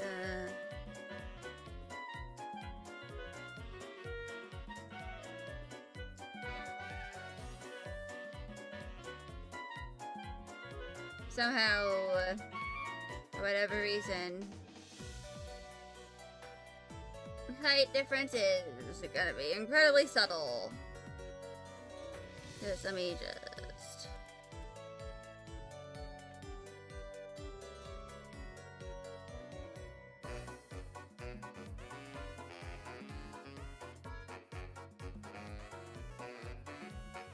Oh, I see.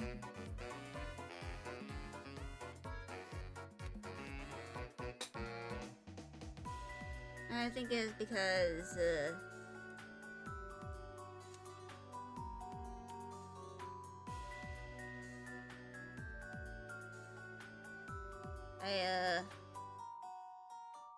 Do this.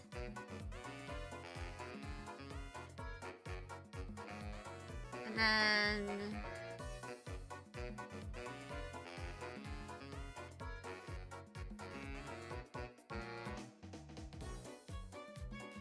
I think that somehow makes her look shorter.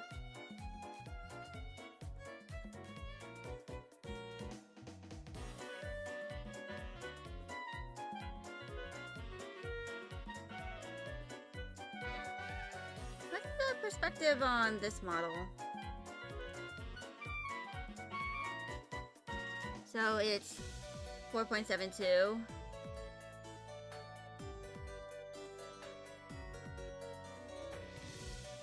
Oops.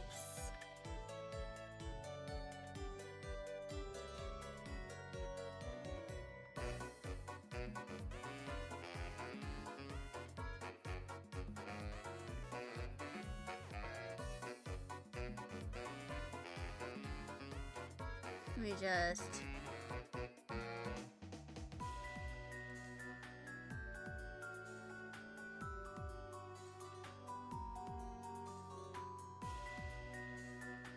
do that.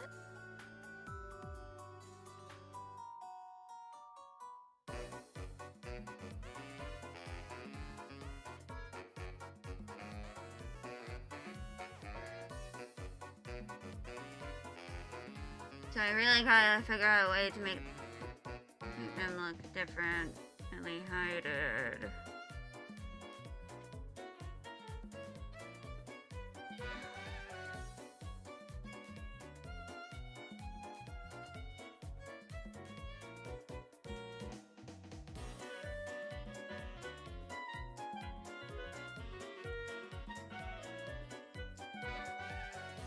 And let's just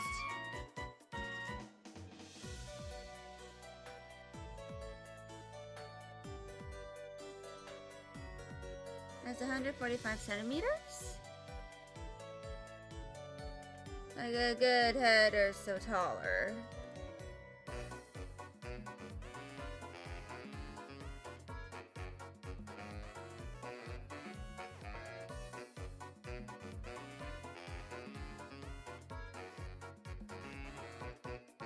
I'm going to move this. Now let's do the sketch.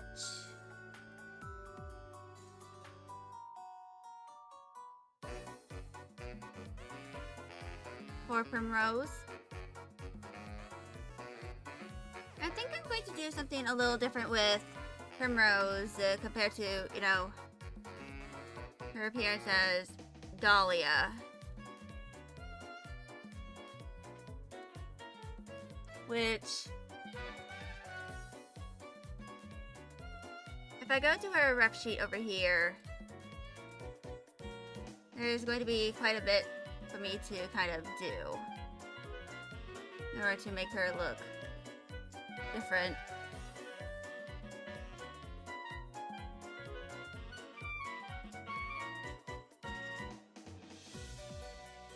She is, of course, going to have her same, you know, horns. But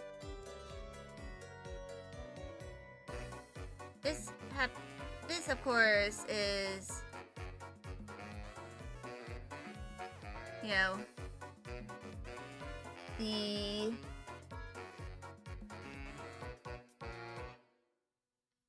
Dahlia that is before she becomes Dahlia.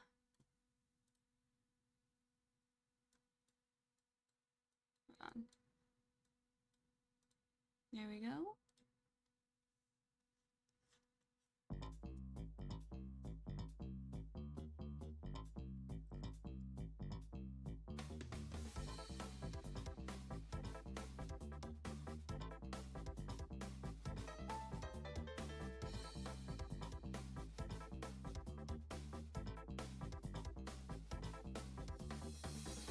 And essentially,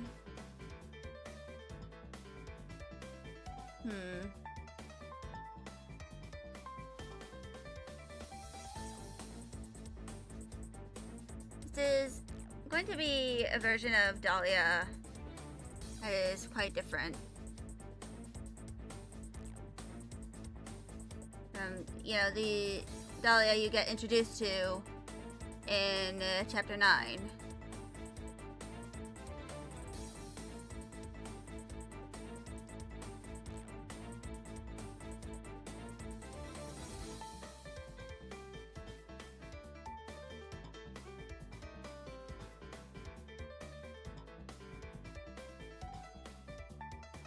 And the first thing is that she doesn't have the middle bangs. Like the middle bang that she has is over here.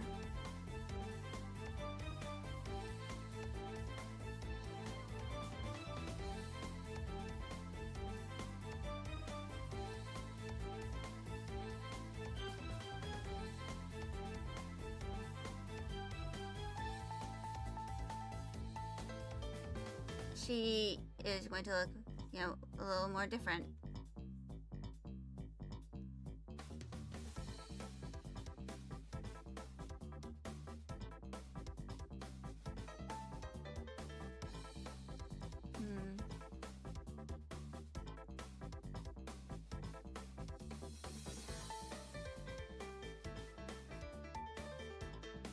Hold on.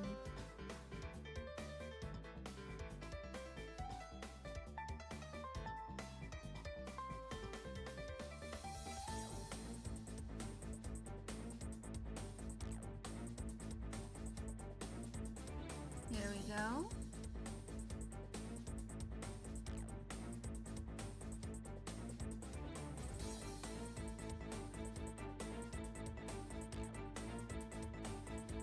But yeah.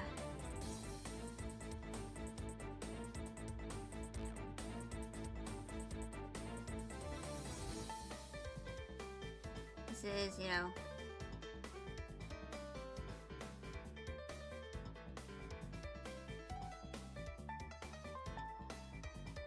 going to be what Primrose looks like.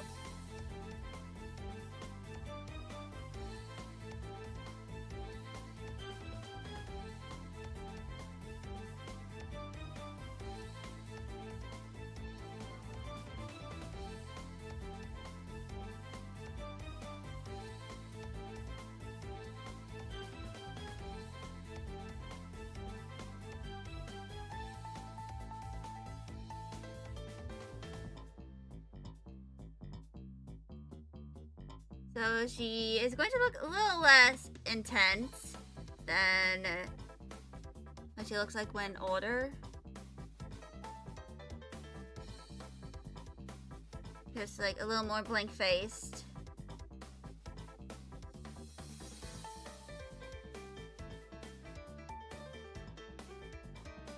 Because, you know, this is Dahlia before she becomes Dahlia.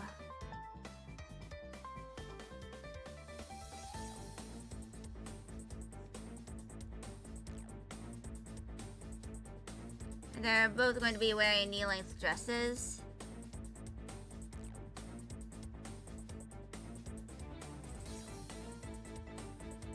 Probably like similar colors.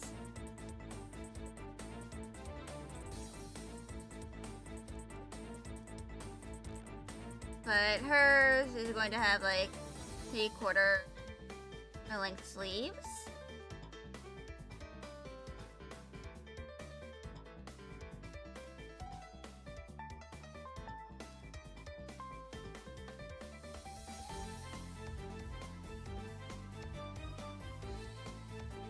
I'm wondering why I'm kind of trying to make these a little like closer to the skin. It's kind of like a representation of the restriction that they go through when, you know, living with their mother. Eventually, as they, you know, are able to kind of get away,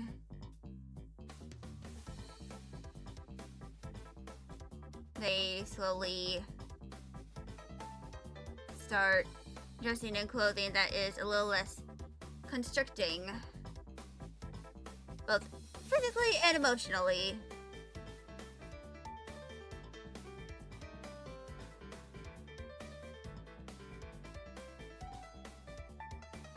And, you know, start wearing more colors.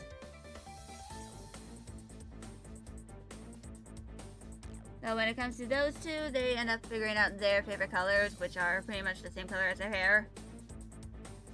Which is pretty normal for hoop folk. Having their favorite color be, you know, either the color of their hair. Their hair or their horns.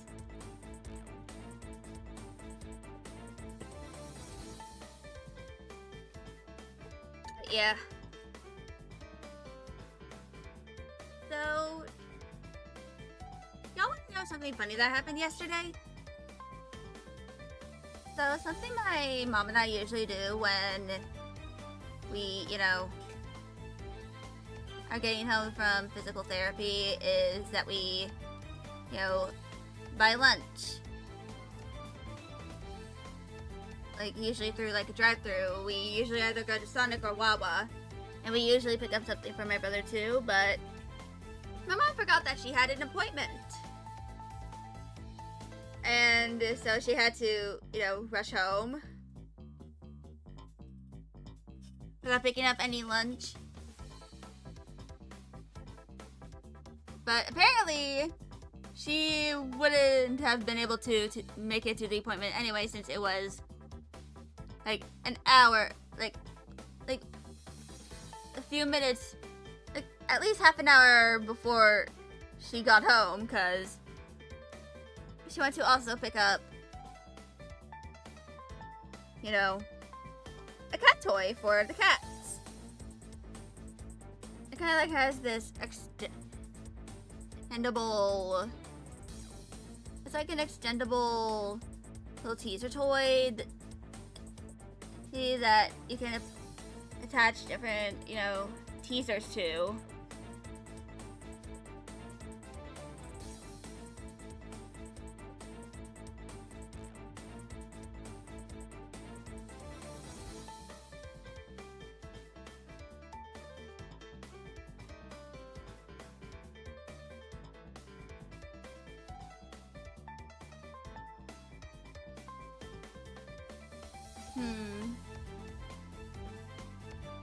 Yeah. Here, Primrose is kind of like wearing some sort of boots.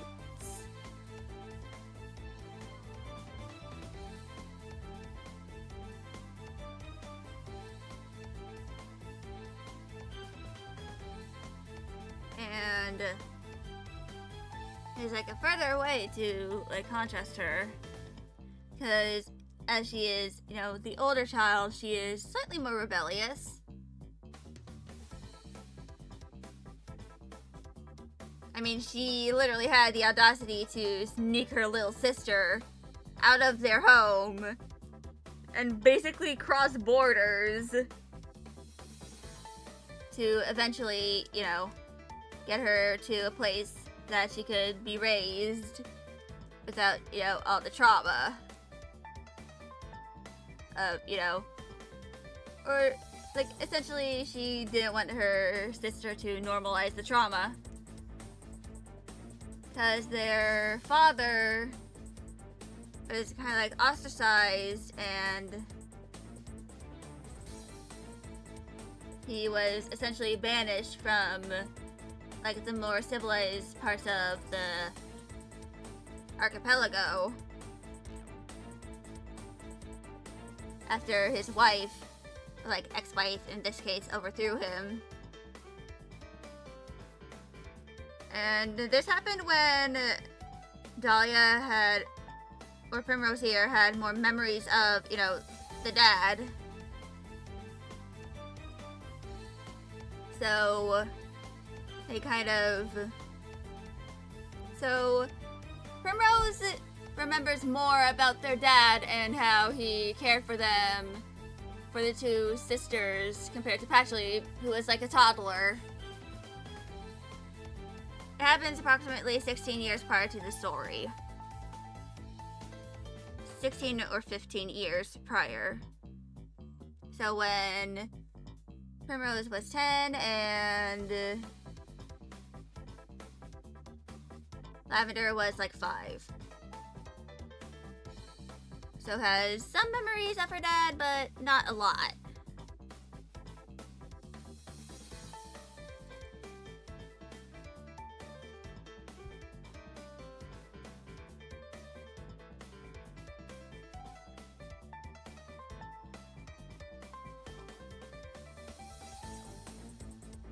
And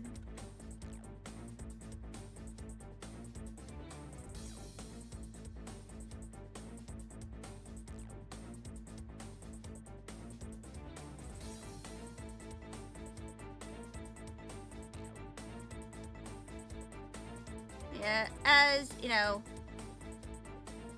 Dahlia chooses to stay behind and have Patchley be, be the one who goes to the church and live there.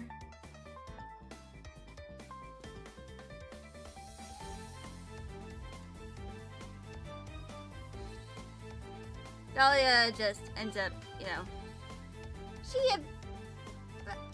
let's just say that eventually Dahlia is able to escape.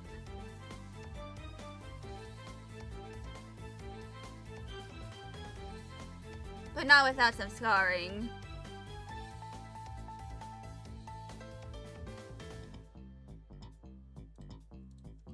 Let me just...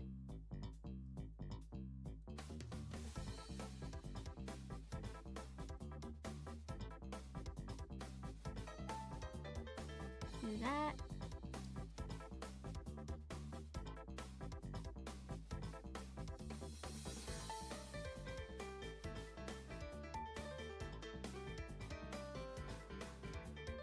But yes, Dahlia is able to eventually be free of the, her and Patchley's mom.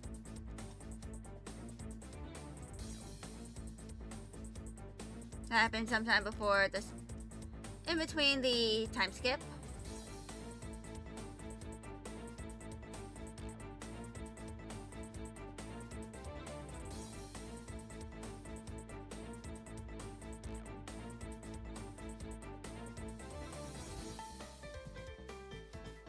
Well, actually, it happens between the times, during the time skip.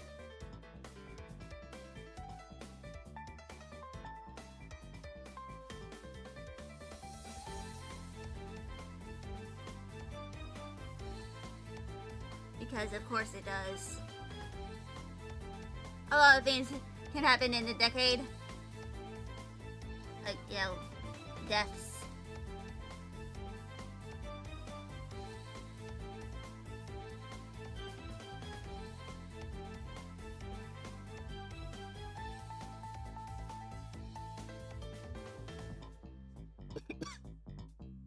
But yeah.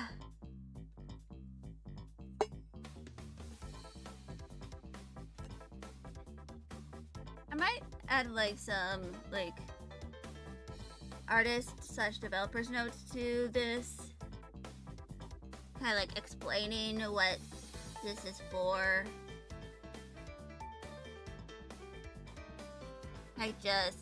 This is what Dahlia and Patchley look like during the first chapter.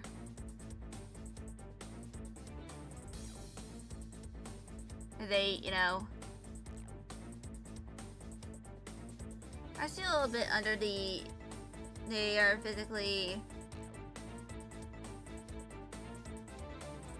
still... affected by their mom.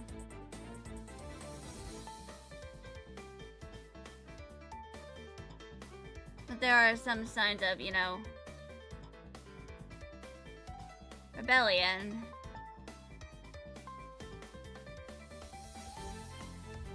Such as for Dahlia / Primrose, she is wearing sort of like vaguely boot-like things, like sort of rain boots.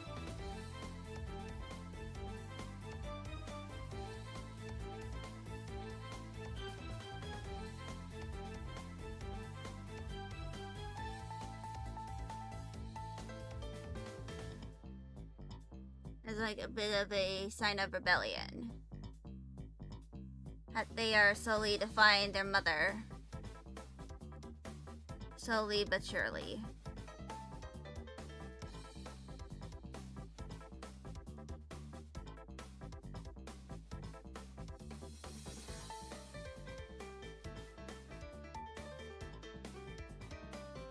But yeah.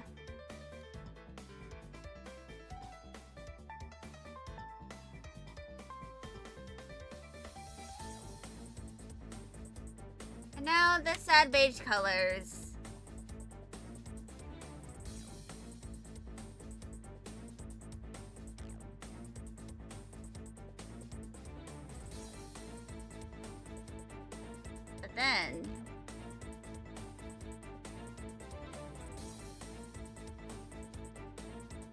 But then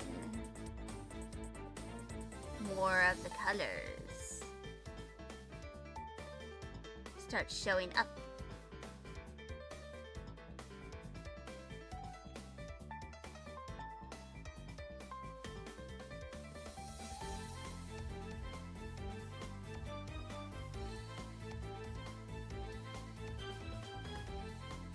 Like, you know, the hair.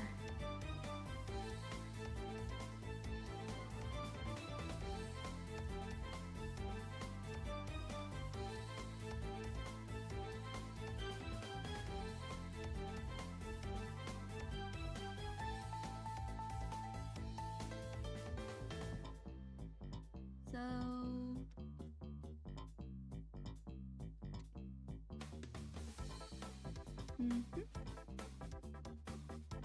I'm starting to get hungry. Maybe I need to make myself a little snack.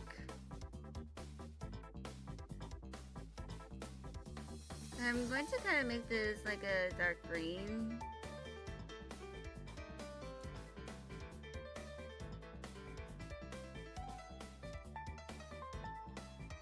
You know, like as a little bit of defiance. Represented in color. That is not beige.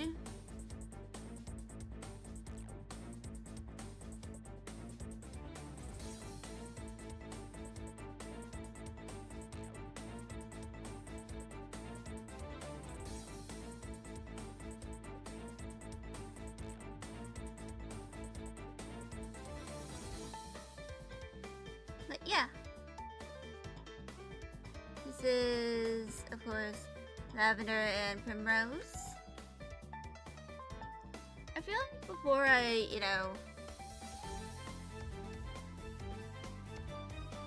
publish the story fully, I might make a little teaser, like animatic or something.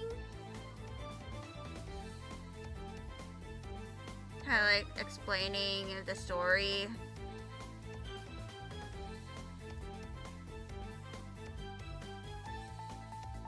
But that's lavender and primrose kato.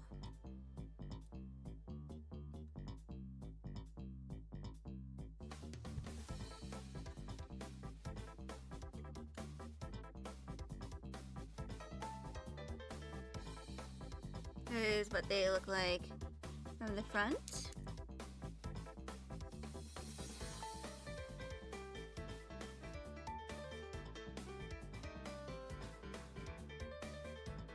Hold on. Nope. Let me just save.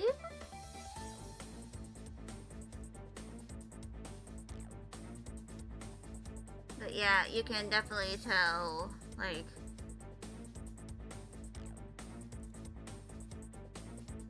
that actually is way different.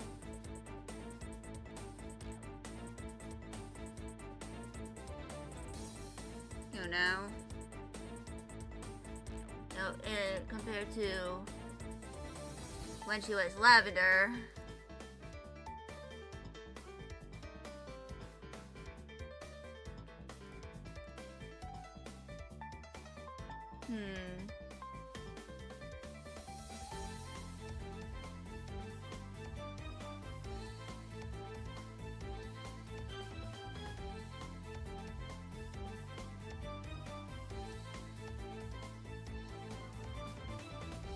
Not quite sure what to do now. Maybe work a little on the book jacket?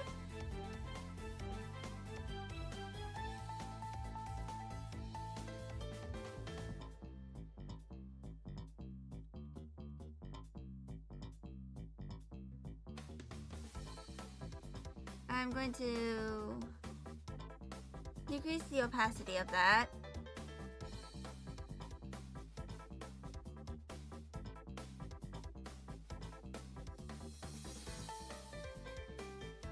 And I'm going to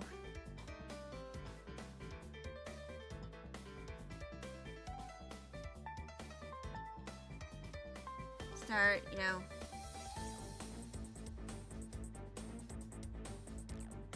working on more of the sketch.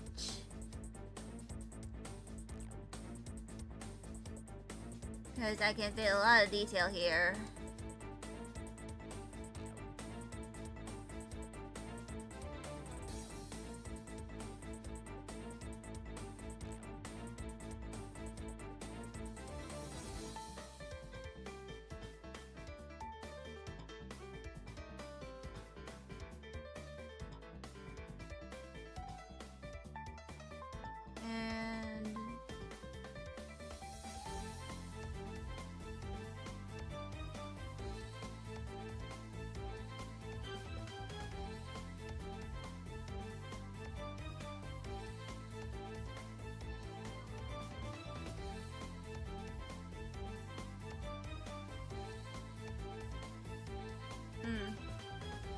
My stomach.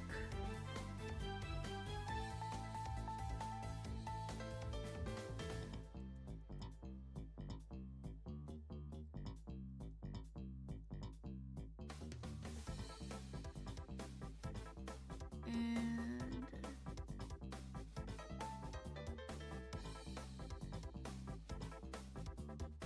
there we go.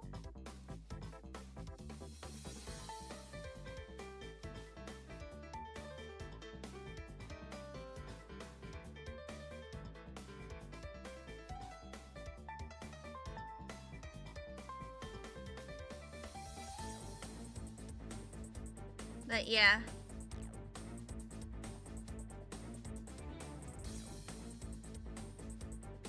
And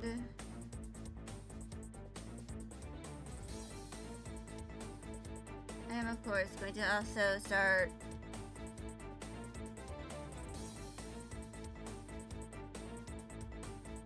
working on all the reference. Well, not really the reference, but all the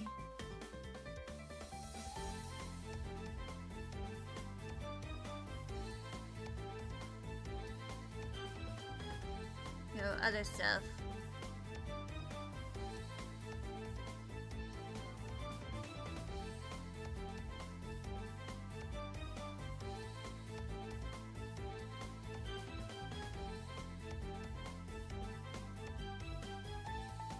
And just, yeah.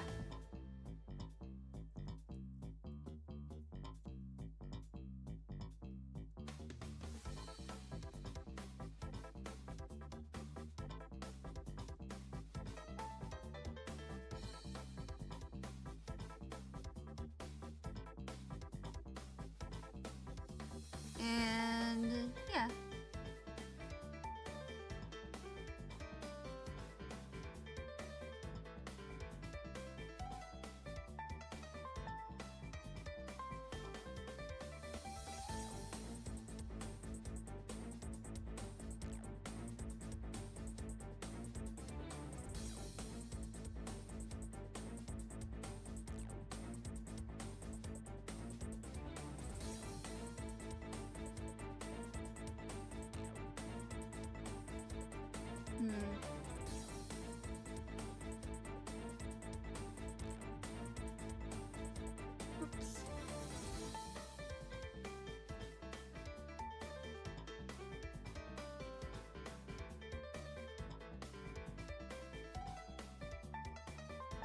Hmm.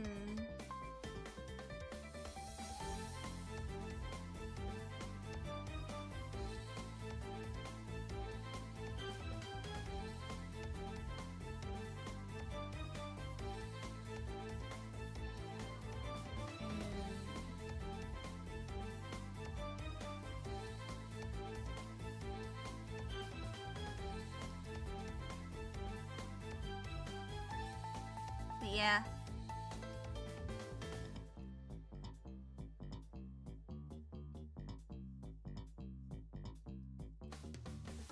I'm definitely going to like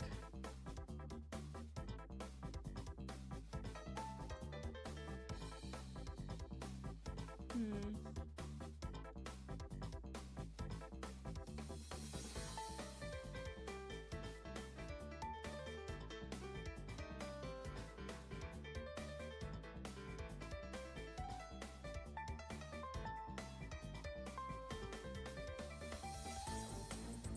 Mm. So I'm going to do a longish intermission, so I can use the bathroom and stuff.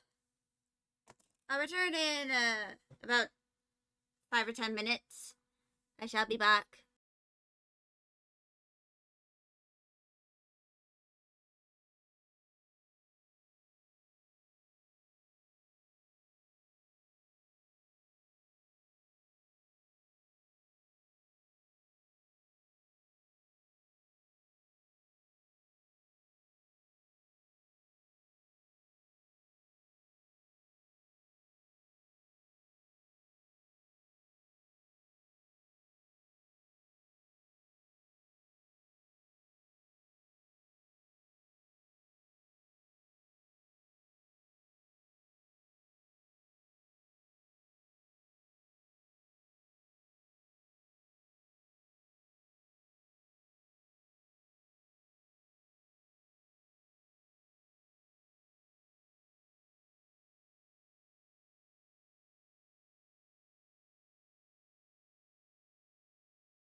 Alright, I'm back. So I'm gonna continue doing this for a little bit.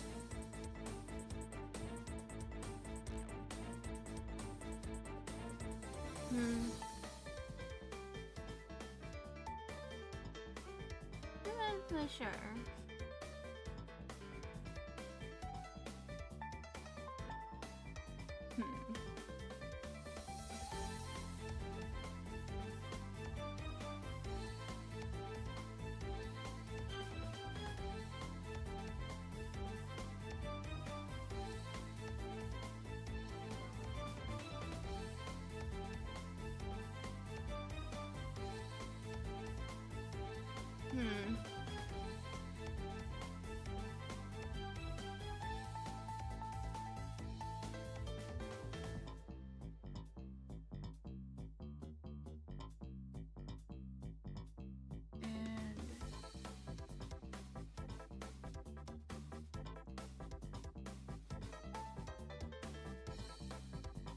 Hmm.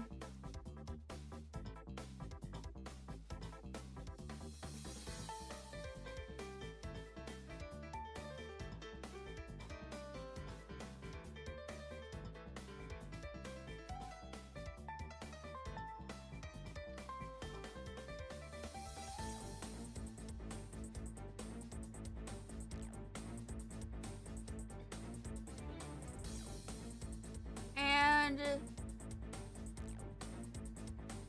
I'm gonna yap a little bit real quick about something that I'm probably going to be doing. You know,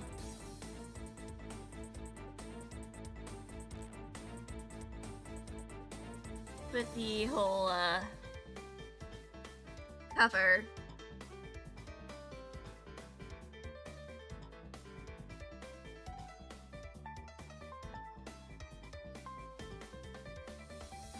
And that is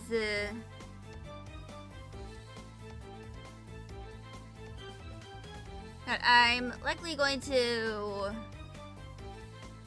use a lot of different layers of shading.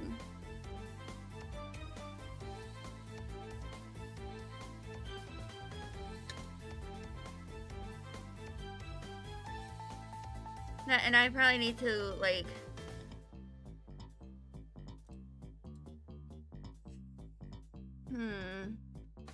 like develop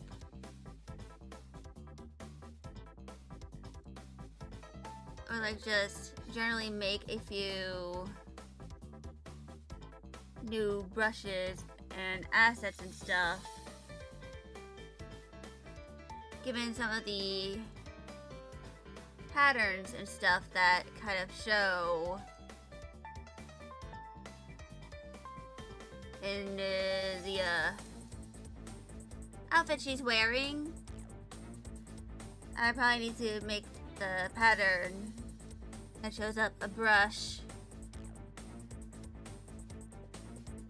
so that I can have an easier time, you know, drawing all of it. But here's what it kind of looks like right now.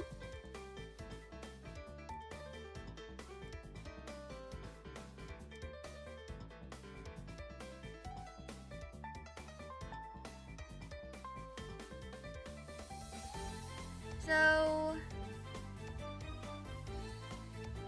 if I kind of just add some of the base color really quick.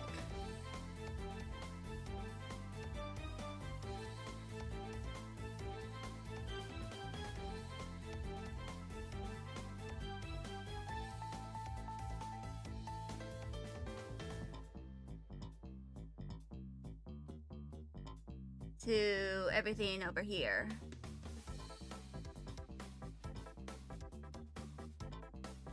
I've kind of drawn out.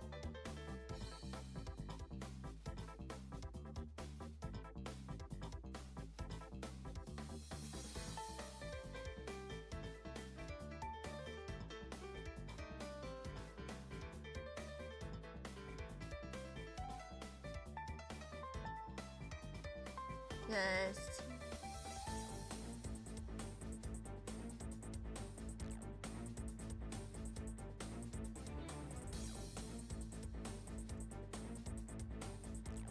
me go do all this.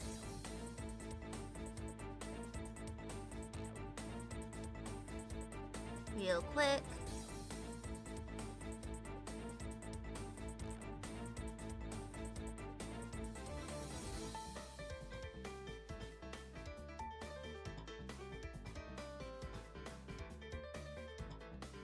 Of course, some of these details I'm going to use brushes for, like, you know, maybe tassel, like thread.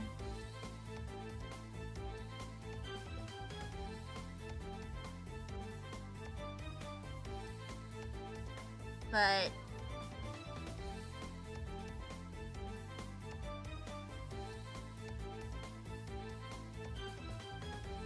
if I just do all the flats real quick.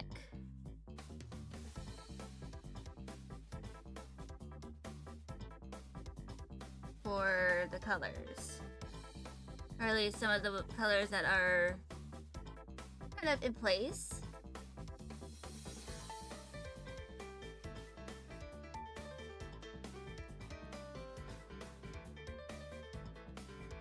And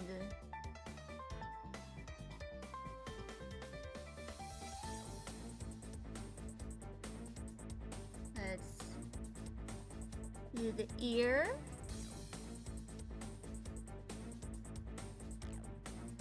Oops. The ear. So essentially here is the vision. I use probably like overlay at 100%, and then I use some like dark purple color. And then I kind of just do this.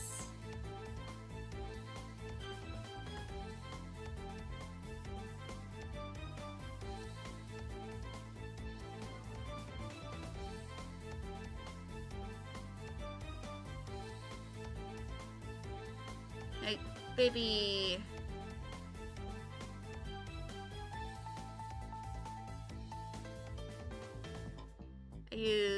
so if I use overlay here, I can then decrease the opacity to kind of what I want it to be.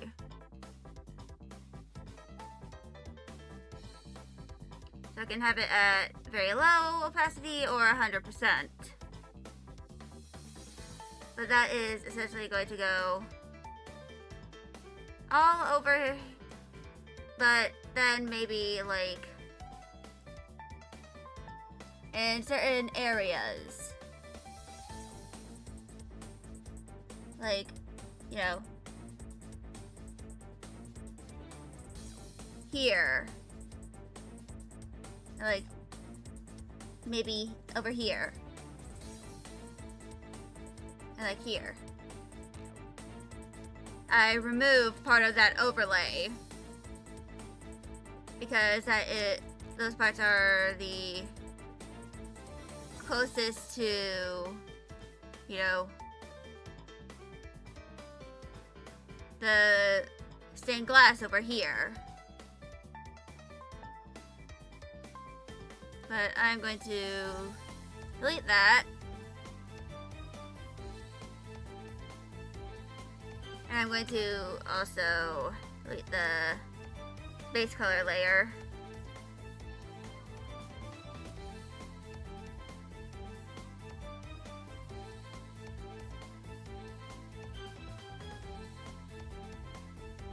Over there.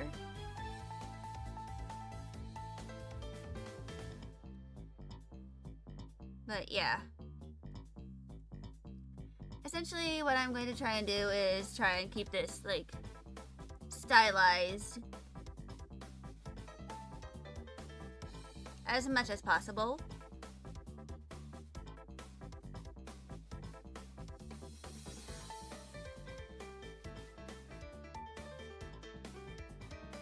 And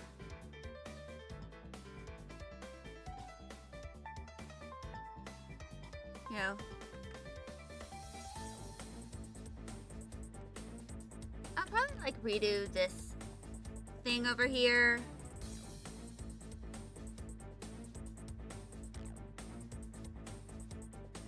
But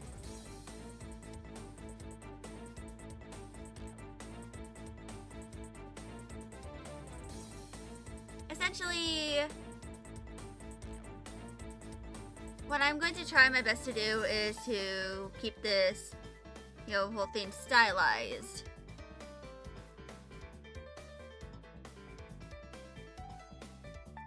And visually interesting.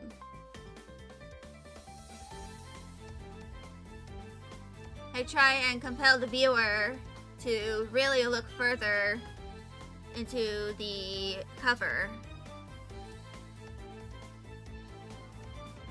so that they can notice the spirals in Patchley's eyes.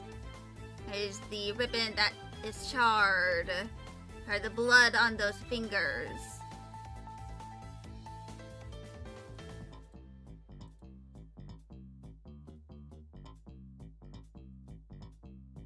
And the stained glass as well.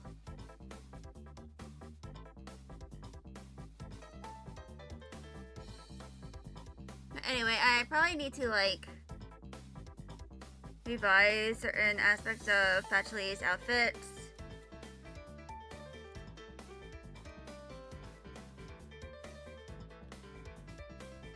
But that is going to be it for the cover.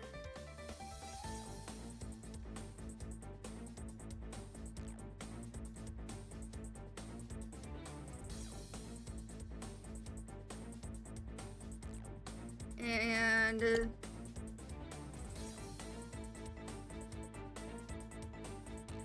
I think I'm going to work on some of the other thumbnails.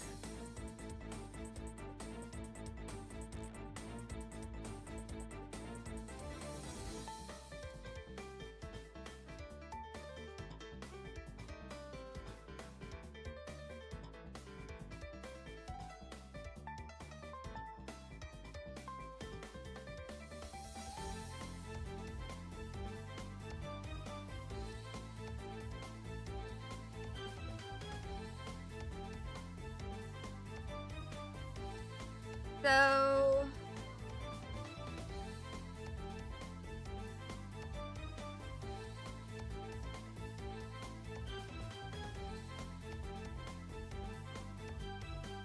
I'm going to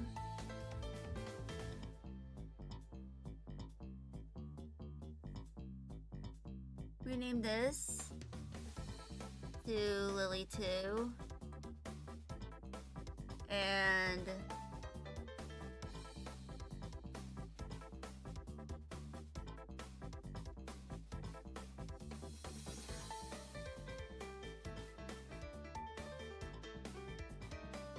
there's of course going to be this one.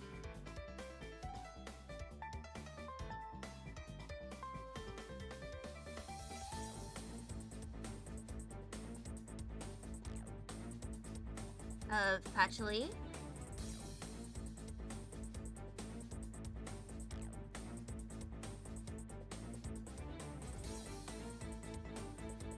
And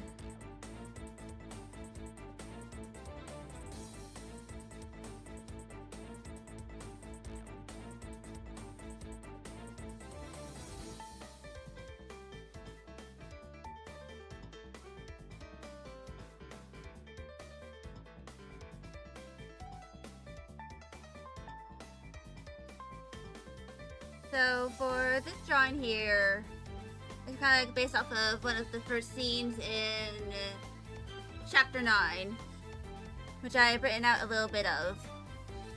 In that, Patchley kind of has a bit of a nightmare. Like, you know, one of those PTSD nightmares.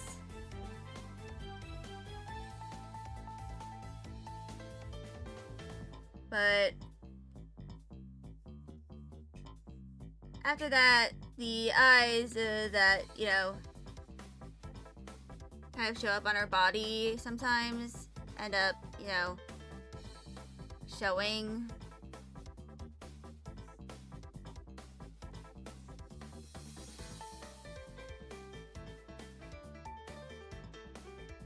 And during this time, Fennel kind of comes to her apartment,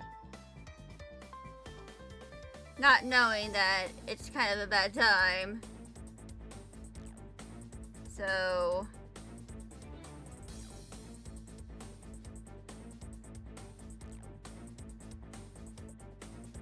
she is kind of like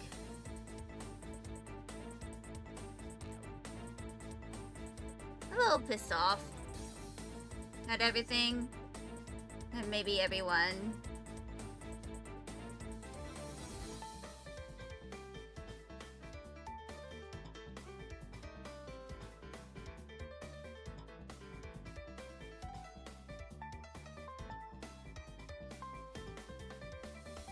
But yeah.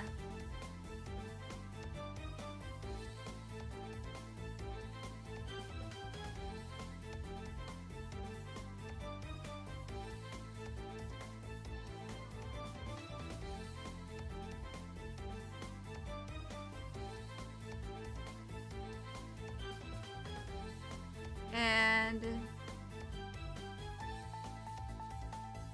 I kind of like imagine Fennel was kind of like waving at her before like dropping his hand.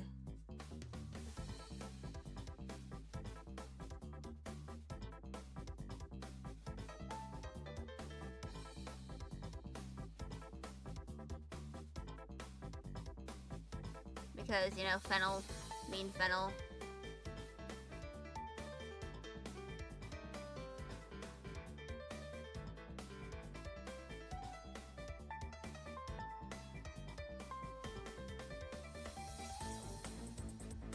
But yeah.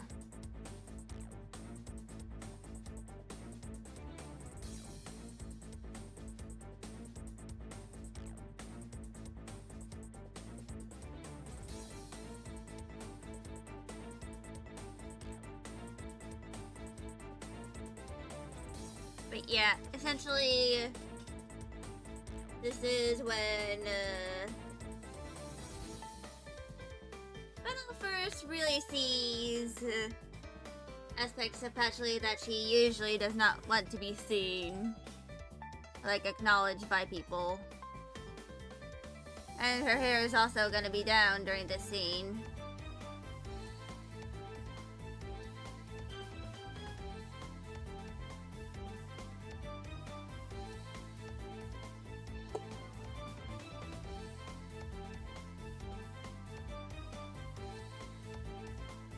But yeah.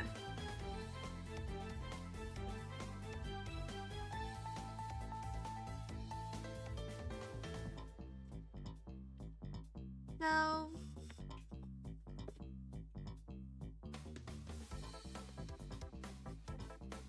essentially,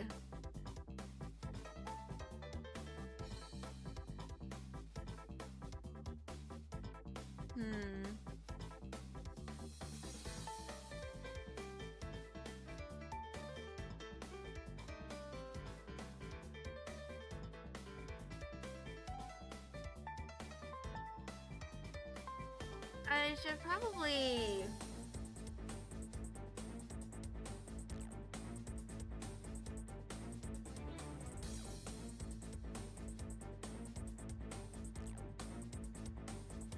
hold on.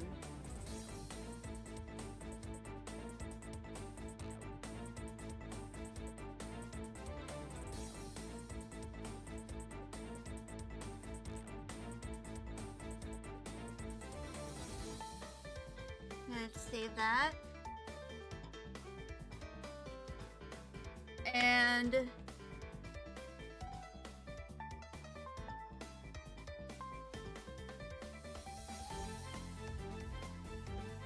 I think I'm going to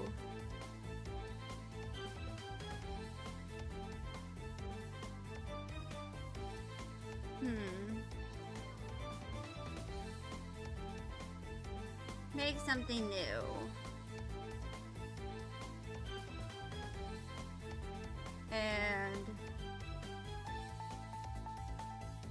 I think this is... I'm going to make this the, like, light novel character sprite, you know,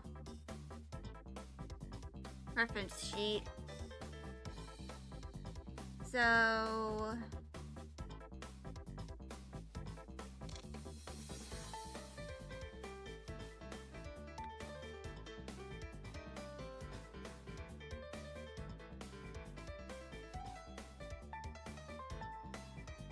And actually, hold on.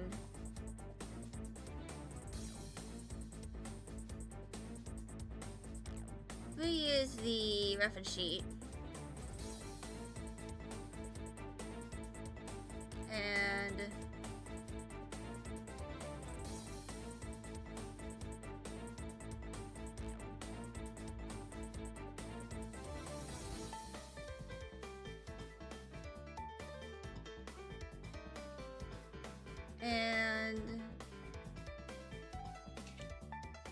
I'm going to write down some of the possible expressions that will be had.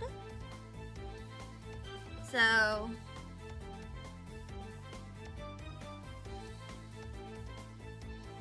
I'm also going to base the amount of expressions on date everything. So they have the default, angry, blush, happy, flirt, joy, sad, shock, smirk, and think, and then soon.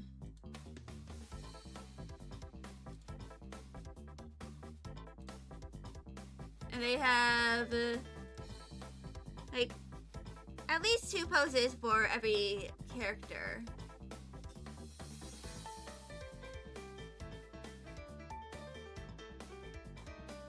Actually, they have about 4 for pretty much all the characters.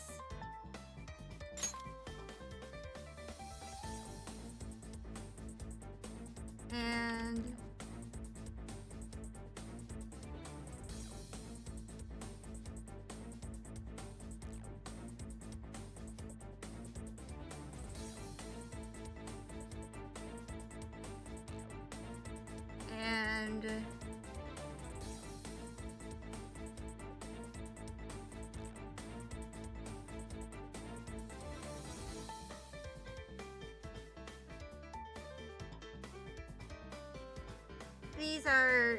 this is just going to be me listing, unless, you know what, hold on.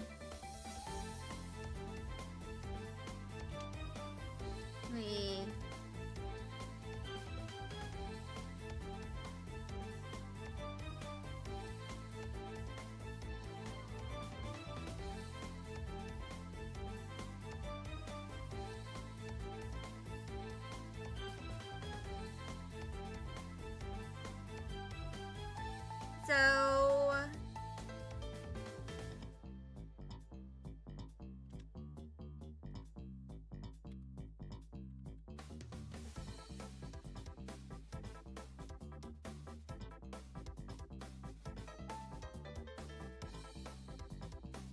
Think and Inquire are probably going to be like pretty much the same thing, except that one of them is, you know, speaking and the other is, you know, just closed mouth.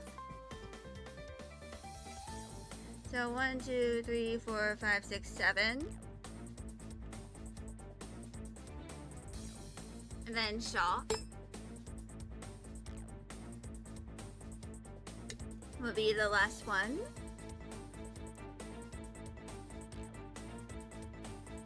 And that's going to be the, you know, reference. So let's start off with, I'm going to just use these little object balls, you know, like orbs, in order to like do the expressions.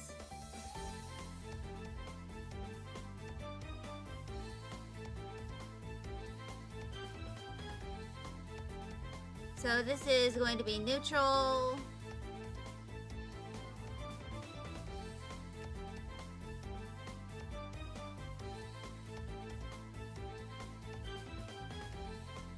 Actually,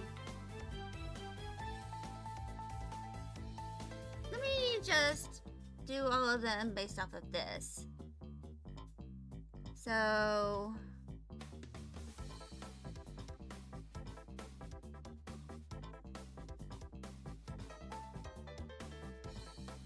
neutral.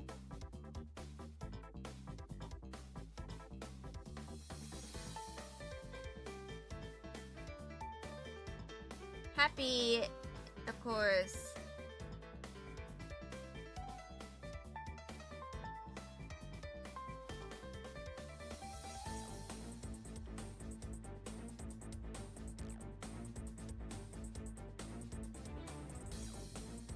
Just, you know.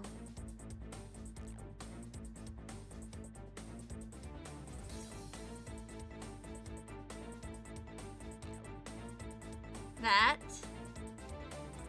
Damn, my stomach is growling. And joy is going to be like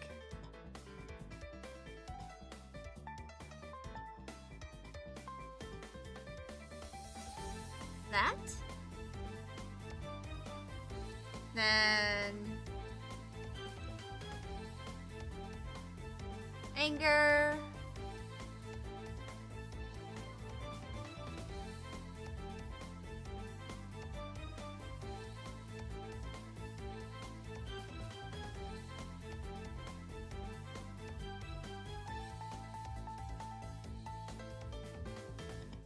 Going to be that. And then sad.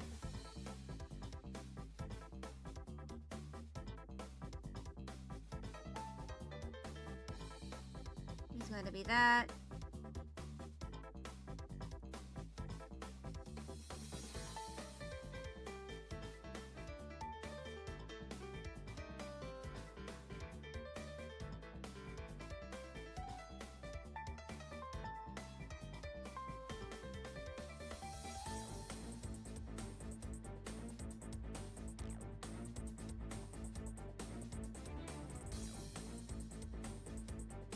Then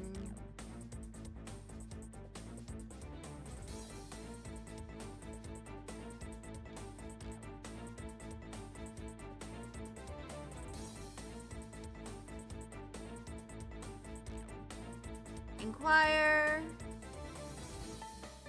and shock.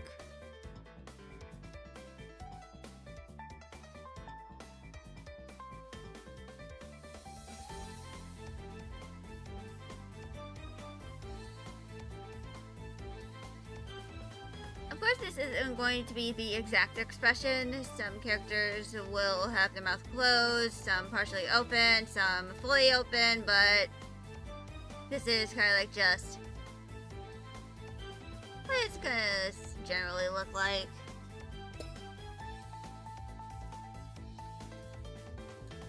Anyway, ads are starting now, so I'm gonna walk away for a little bit.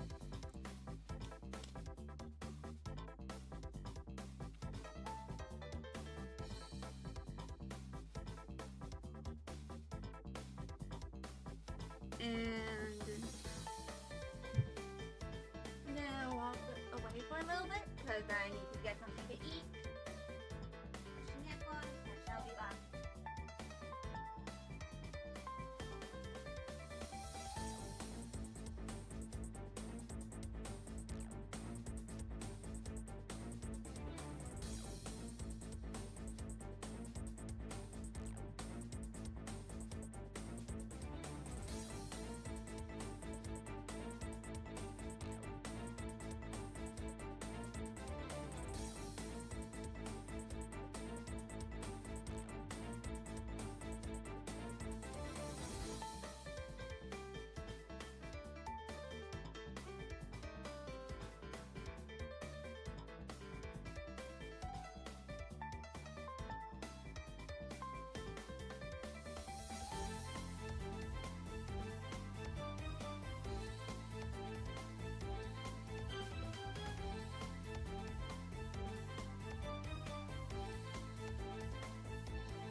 all consumed. Ads are about to end anyway.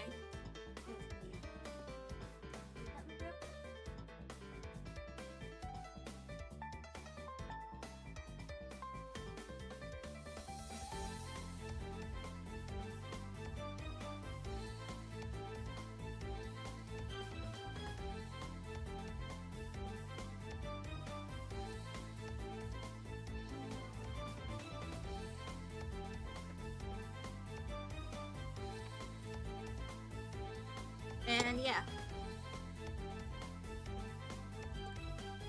Eventually I will make the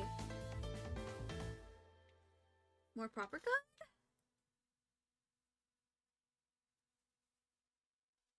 And no, for myself.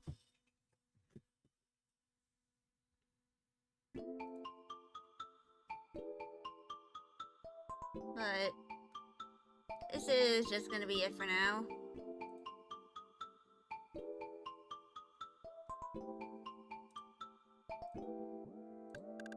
So,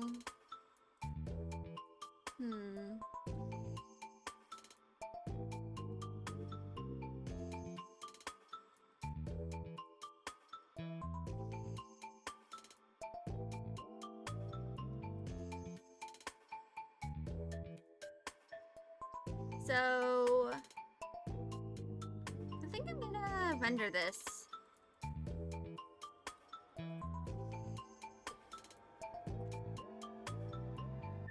A little bit.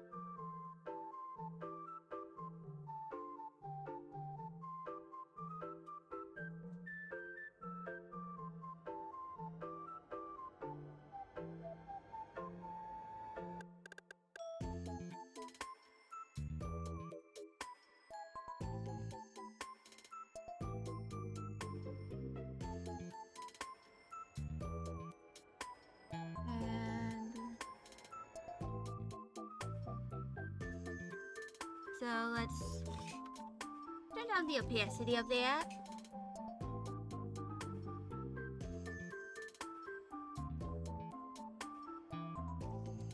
And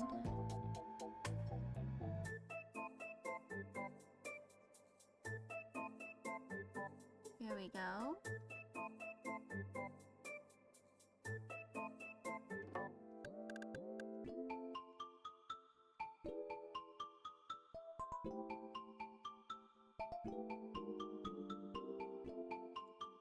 And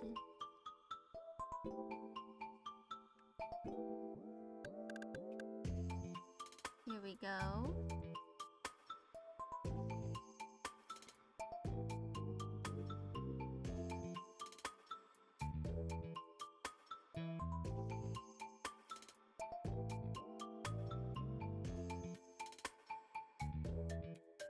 But yeah.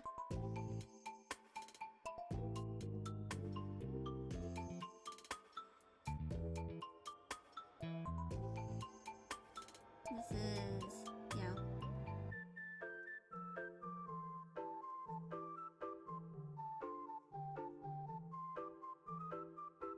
what it should look like.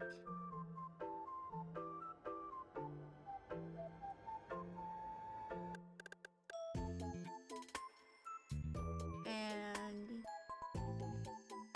I'm going to keep the details on, you know, this pretty simple.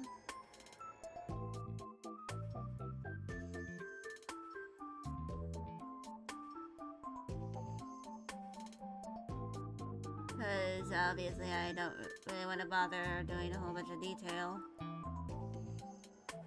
if I don't need to.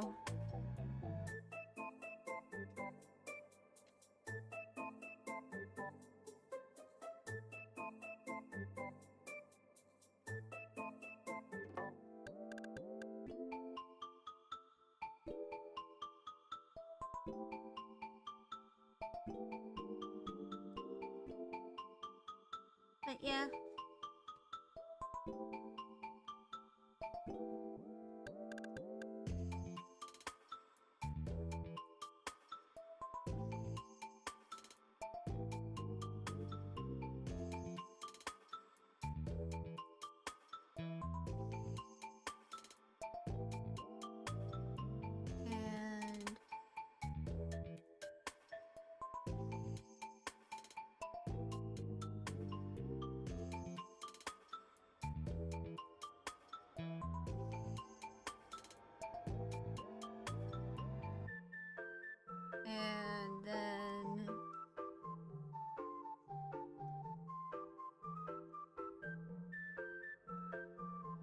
that.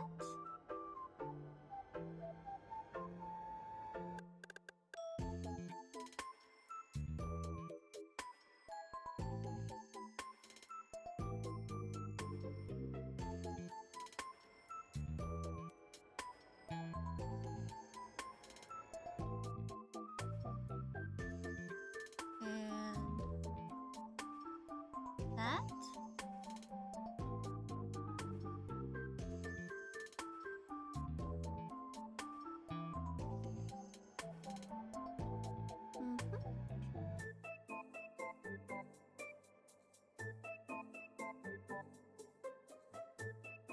Yeah, I'm going to end streaming in approximately half an hour. So we'll be continuing to do this for a little longer.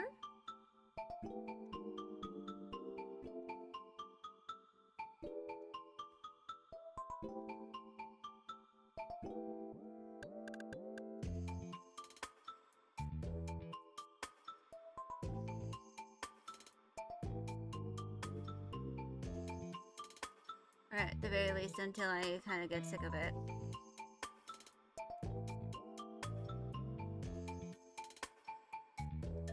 And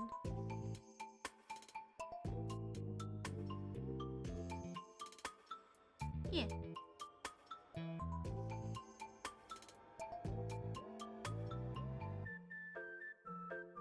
So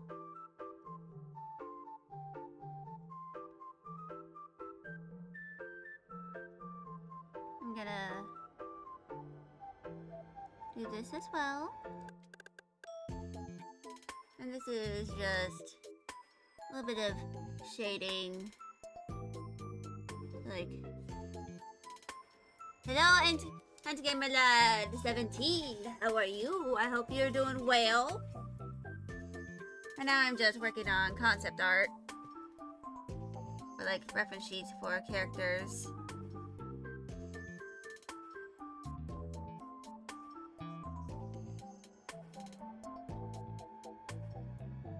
You doing alright? How about me? I'm a little bit hungry. I literally ate a bunch of pretzel sticks while the ads were rolling. To kind of curb my hunger. Or at least try to. It turns out to not be super effective. But I can't really make myself something proper until I end stream.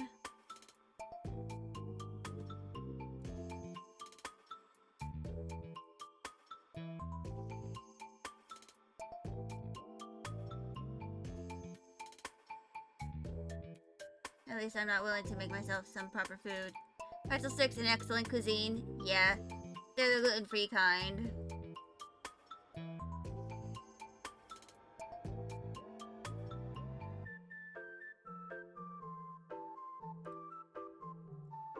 Okay, where is it? Oh, there it is. Yeah, right now I'm kind of like just doing a render,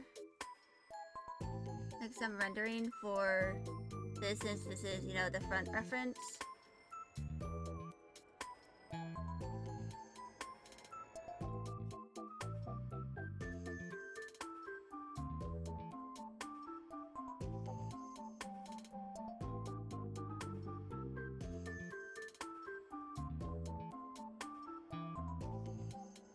And what I'm doing right now is I'm using one of my favorite brushes I downloaded from the Clip Studio Paint Store. And I'm kind of using it to add some shading to the hair down here. I got the very tips.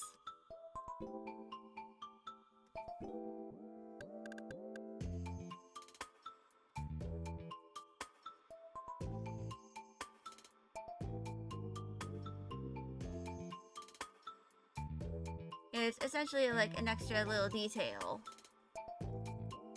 Are these my OCs? Yeah, they are. Or I'm actually writing a novel involving them.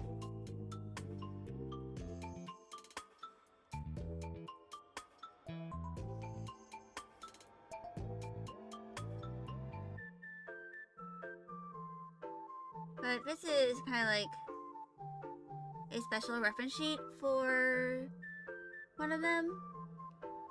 We're doing the same. Hey!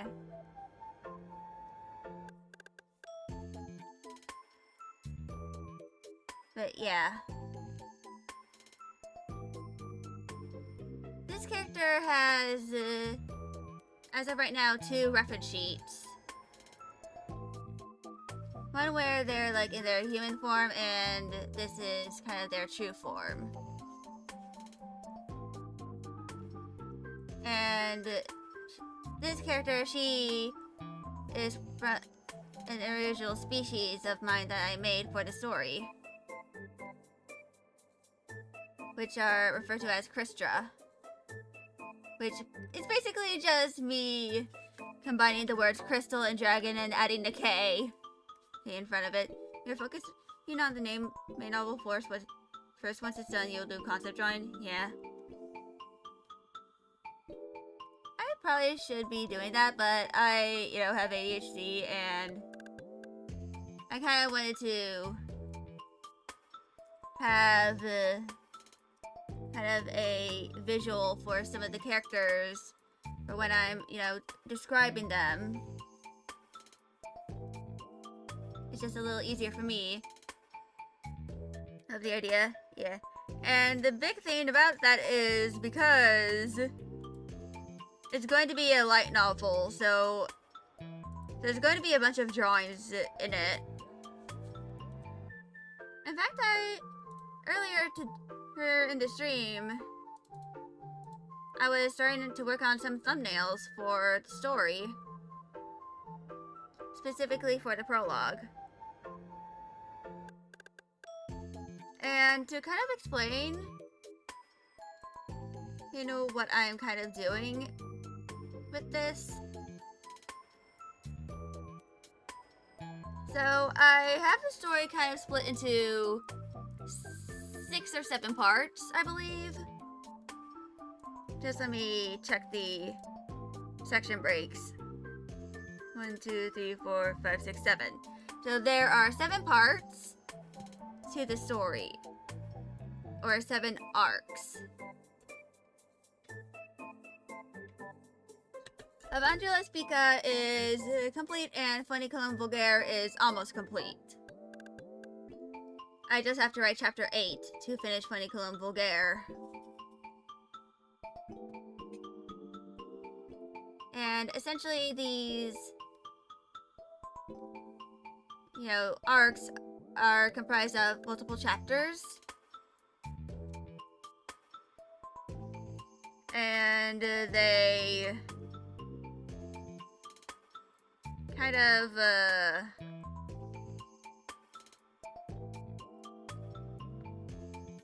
center around a specific character along with the protagonist named Patchley Gimli, which this is Patchley, the protagonist of the story.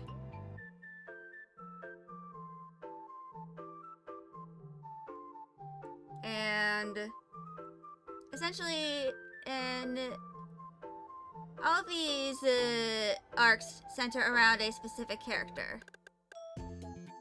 As brilliant, will be constantly putting the readers on their feet, unique and quite interesting. Yeah. But the protagonist, the main character perspective doesn't really change that much from Patchley herself. But in order, the arcs are L'Evangela Spica, which revolves around Patchley from when she first arrives at the church to being recruited by the LPIA, which is the agency in the story that investigates paranormal phenomenon. Then you go into Funiculum Vulgaire, which surrounds Fennel, who is this character. And it's essentially like a tutorial, because I plan on eventually making this a game. Lavandio Spica is like a partial tutorial, but Fuenicum Vulgaire is the proper tutorial. Lavandio Spica is just to like introduce you to the protagonist and certain aspects of her personality. Then there is Lilium Candidum, which surrounds the character Lily. And she doesn't have an actual reference, so similar to a prologue, yeah. Lily doesn't have an actual reference sheet, but she does have this, which is kind of a character profile I made for her. Then there is Osmanthus Fragrance, which surrounds the character Osmanthus, otherwise known as Osmi in the story. And then after that is Hydrangea Macrophylla, which is this character, whose name is Hydrangea, a pendragon. And here is when, like, around here is when the story kind of starts to get a little more interesting, but Hydrangea Macrophylla is kind of like sort of a catalyst to the climax, which basically over time Patchley learns more about the world around her and gets closer to the people in that she surrounds herself with, because they're co-workers. Except for Hydrangea. Hydrangea works at a boba shop up near the building where the agency is at. But also has other connections to Patchley. AKA, she was trained by her dad. And then Dahlia Coquinea involves the character Dahlia Hagarm, who is this? She has no shoes, because I am fully aware of that, because I'm still trying to figure out how to do her shoes. But essentially, this is when Patchley and Dahlia start realizing that they are, in fact, siblings. They are sisters. They first meet in the first chapter of Lilium Candidum, which is chapter 9 in the story. And they sort of feel like they know each other, but they eventually dismiss it because the last time they saw their sibling is a decade prior. So during the very first chapter. And then Polgustum and Uncablin surrounds Patchley and how she eventually has to kind of end the ruling of a tyrant who is also her biological mother.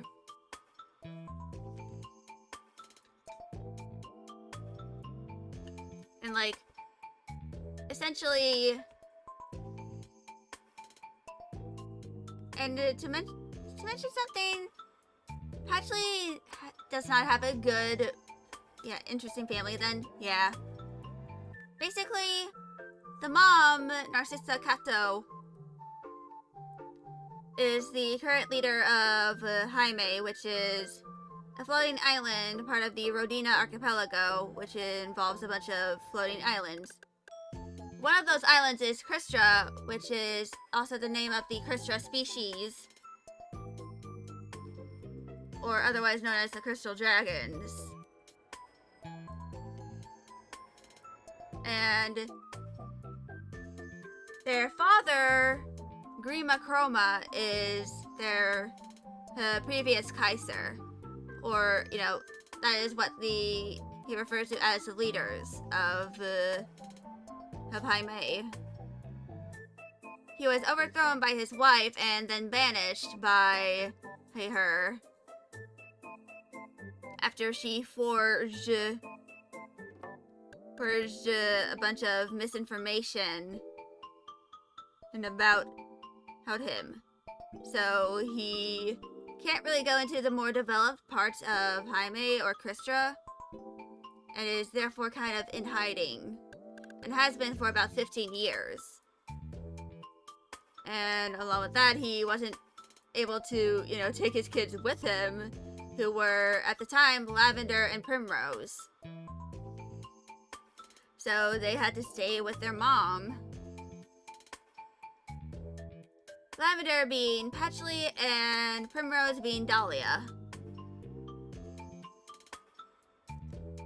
And eventually, after a lot of traumatic events happening, along with a severe amount of emotional neglect, Primrose kind of meets with some clergy members at a church in a country for mortals, and helps Lavender escape to them, along with some help from their dad and the organization he leads. But eventually they start off with, the game starts off with a separation between family and ends with a reunion. One that involves matricide. It's for a good cause.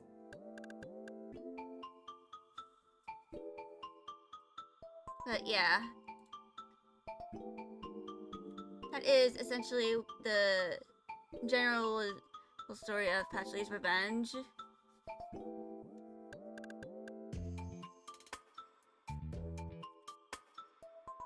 So it's kind of like pretty serious. It talks a lot about like loss and stuff and grief. Love it. Yeah. In fact, hydrate, you bastard! Hydrate! Thank you for the hydrate. And the stretch. But that is where you can read Patchley's Revenge.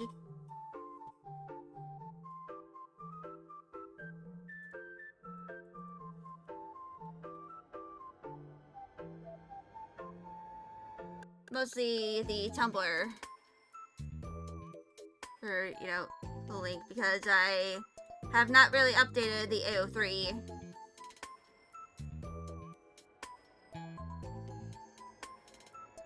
Yeah, I'm probably going to, when I finish writing, all the chapters for Lilium Candidum, I'm going to take a hiatus on writing the story so that I can, start working on a prototype for the game. Along with, refining all of the character designs that, will be there. Along with designing other characters that are relatively minor in the story but still show up. Including several members of the clergy.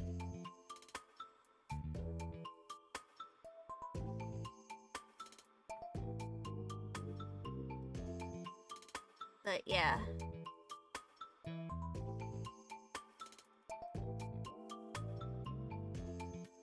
Ads are incoming in a few minutes. Actually, it's not even a few, it's just like 1 minute until the ads happen. You've been thinking about turning one of your books into a game, but you've never touched game designing? Luckily, your game development is more accessible than ever. There are plenty of tutorials on YouTube and plenty of free software.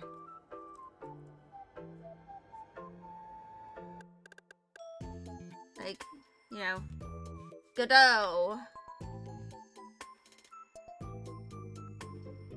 And even if you're not an artist, yeah, fantastic. Yeah, even if you're not like a full-on artist, you can always, you know, learn how to draw. To like at least figure out temporary sprites. But also, ads are incoming. I repeat, ads are incoming. These are going to be the last ads for the stream.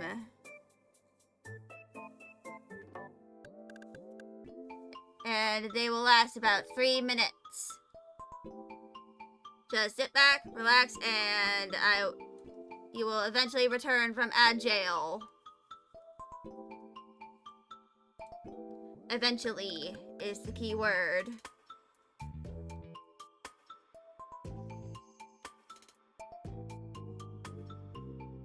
Just wait until Seribot informs y'all that ads have arrived and just chill for a bit.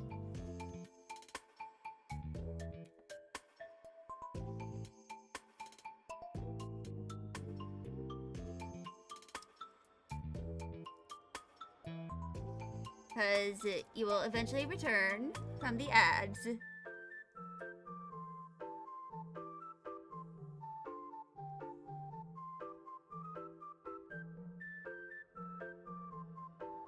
Sometimes the ads take a minute or two to actually happen, which is a little annoying, but at least I have Seribot here. And speaking of Seribot, ads have started.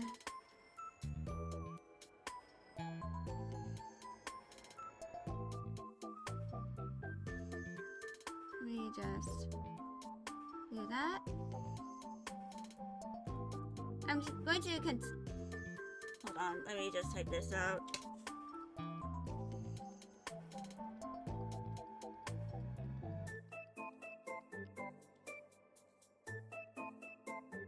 Yeah, I'm gonna keep doing my rendering as the ads go.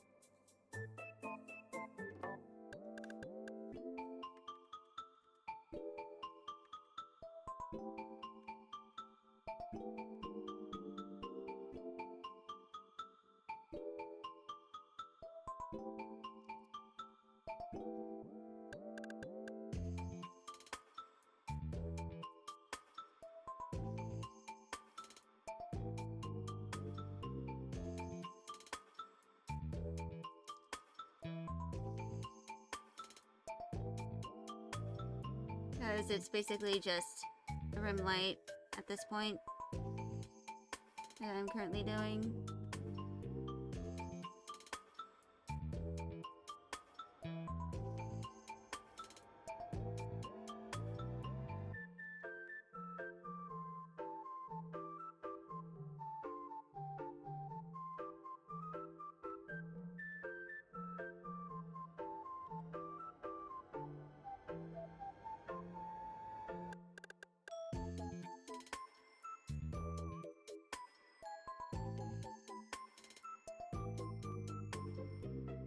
And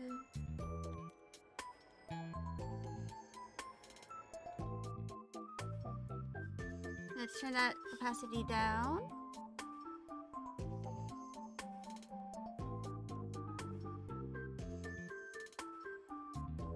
And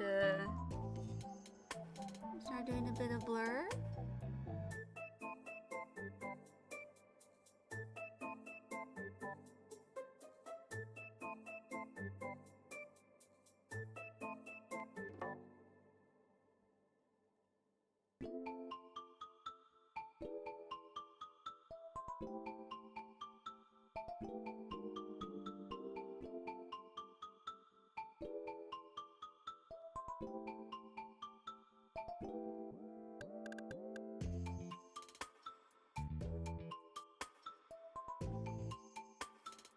And ads are now over.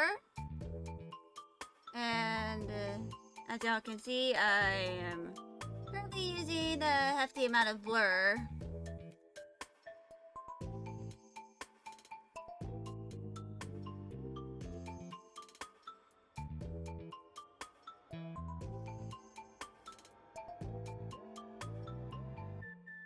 And that's because of the fact that I kind of like adding a bit of blur to highlights and stuff.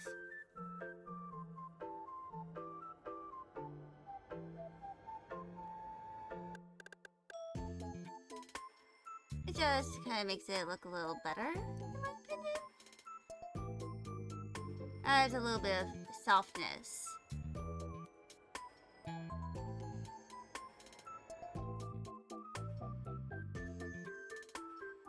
To the, design.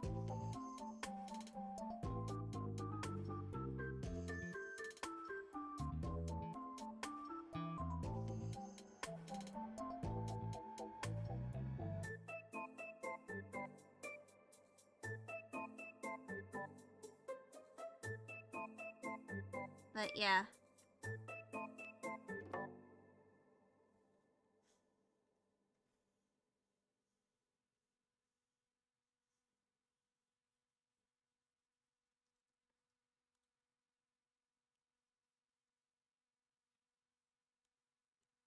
Just wait a bit.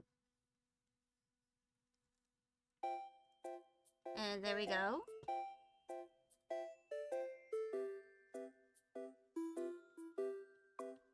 Yeah. I'm gonna be ending stream in a few minutes.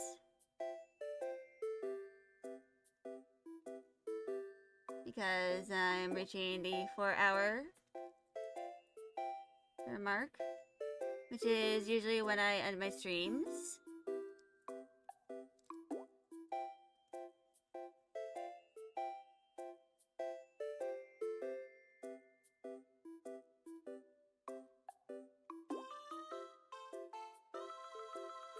Let me just...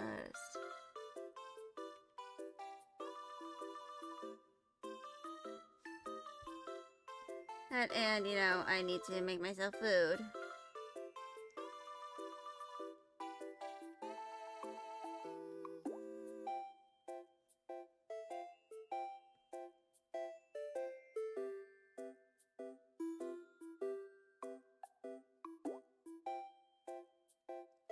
And blur it all up.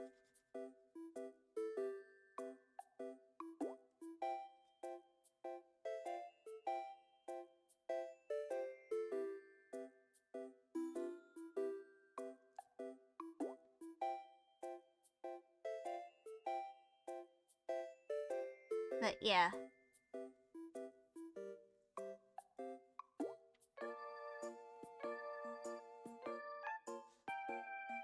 Now...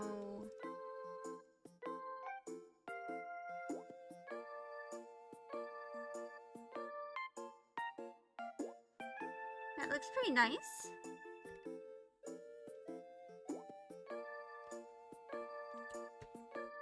But I think that's going to be it for today's stream. Obviously, I will be streaming tomorrow. And then next week is hopefully going to be a full week of streaming. Which, tomorrow we'll be doing Date Everything. Once again, trying to, increase my specs.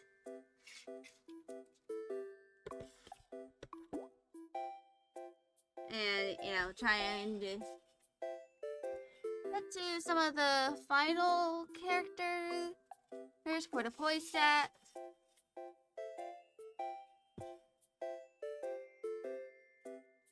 But, yeah. I'm probably just going to end stream. No rating out to anybody for now. Because I honestly don't wanna. And yeah. I'm going to make myself something to eat. And yeah. I'll be seeing y'all on Friday. Bye, y'all.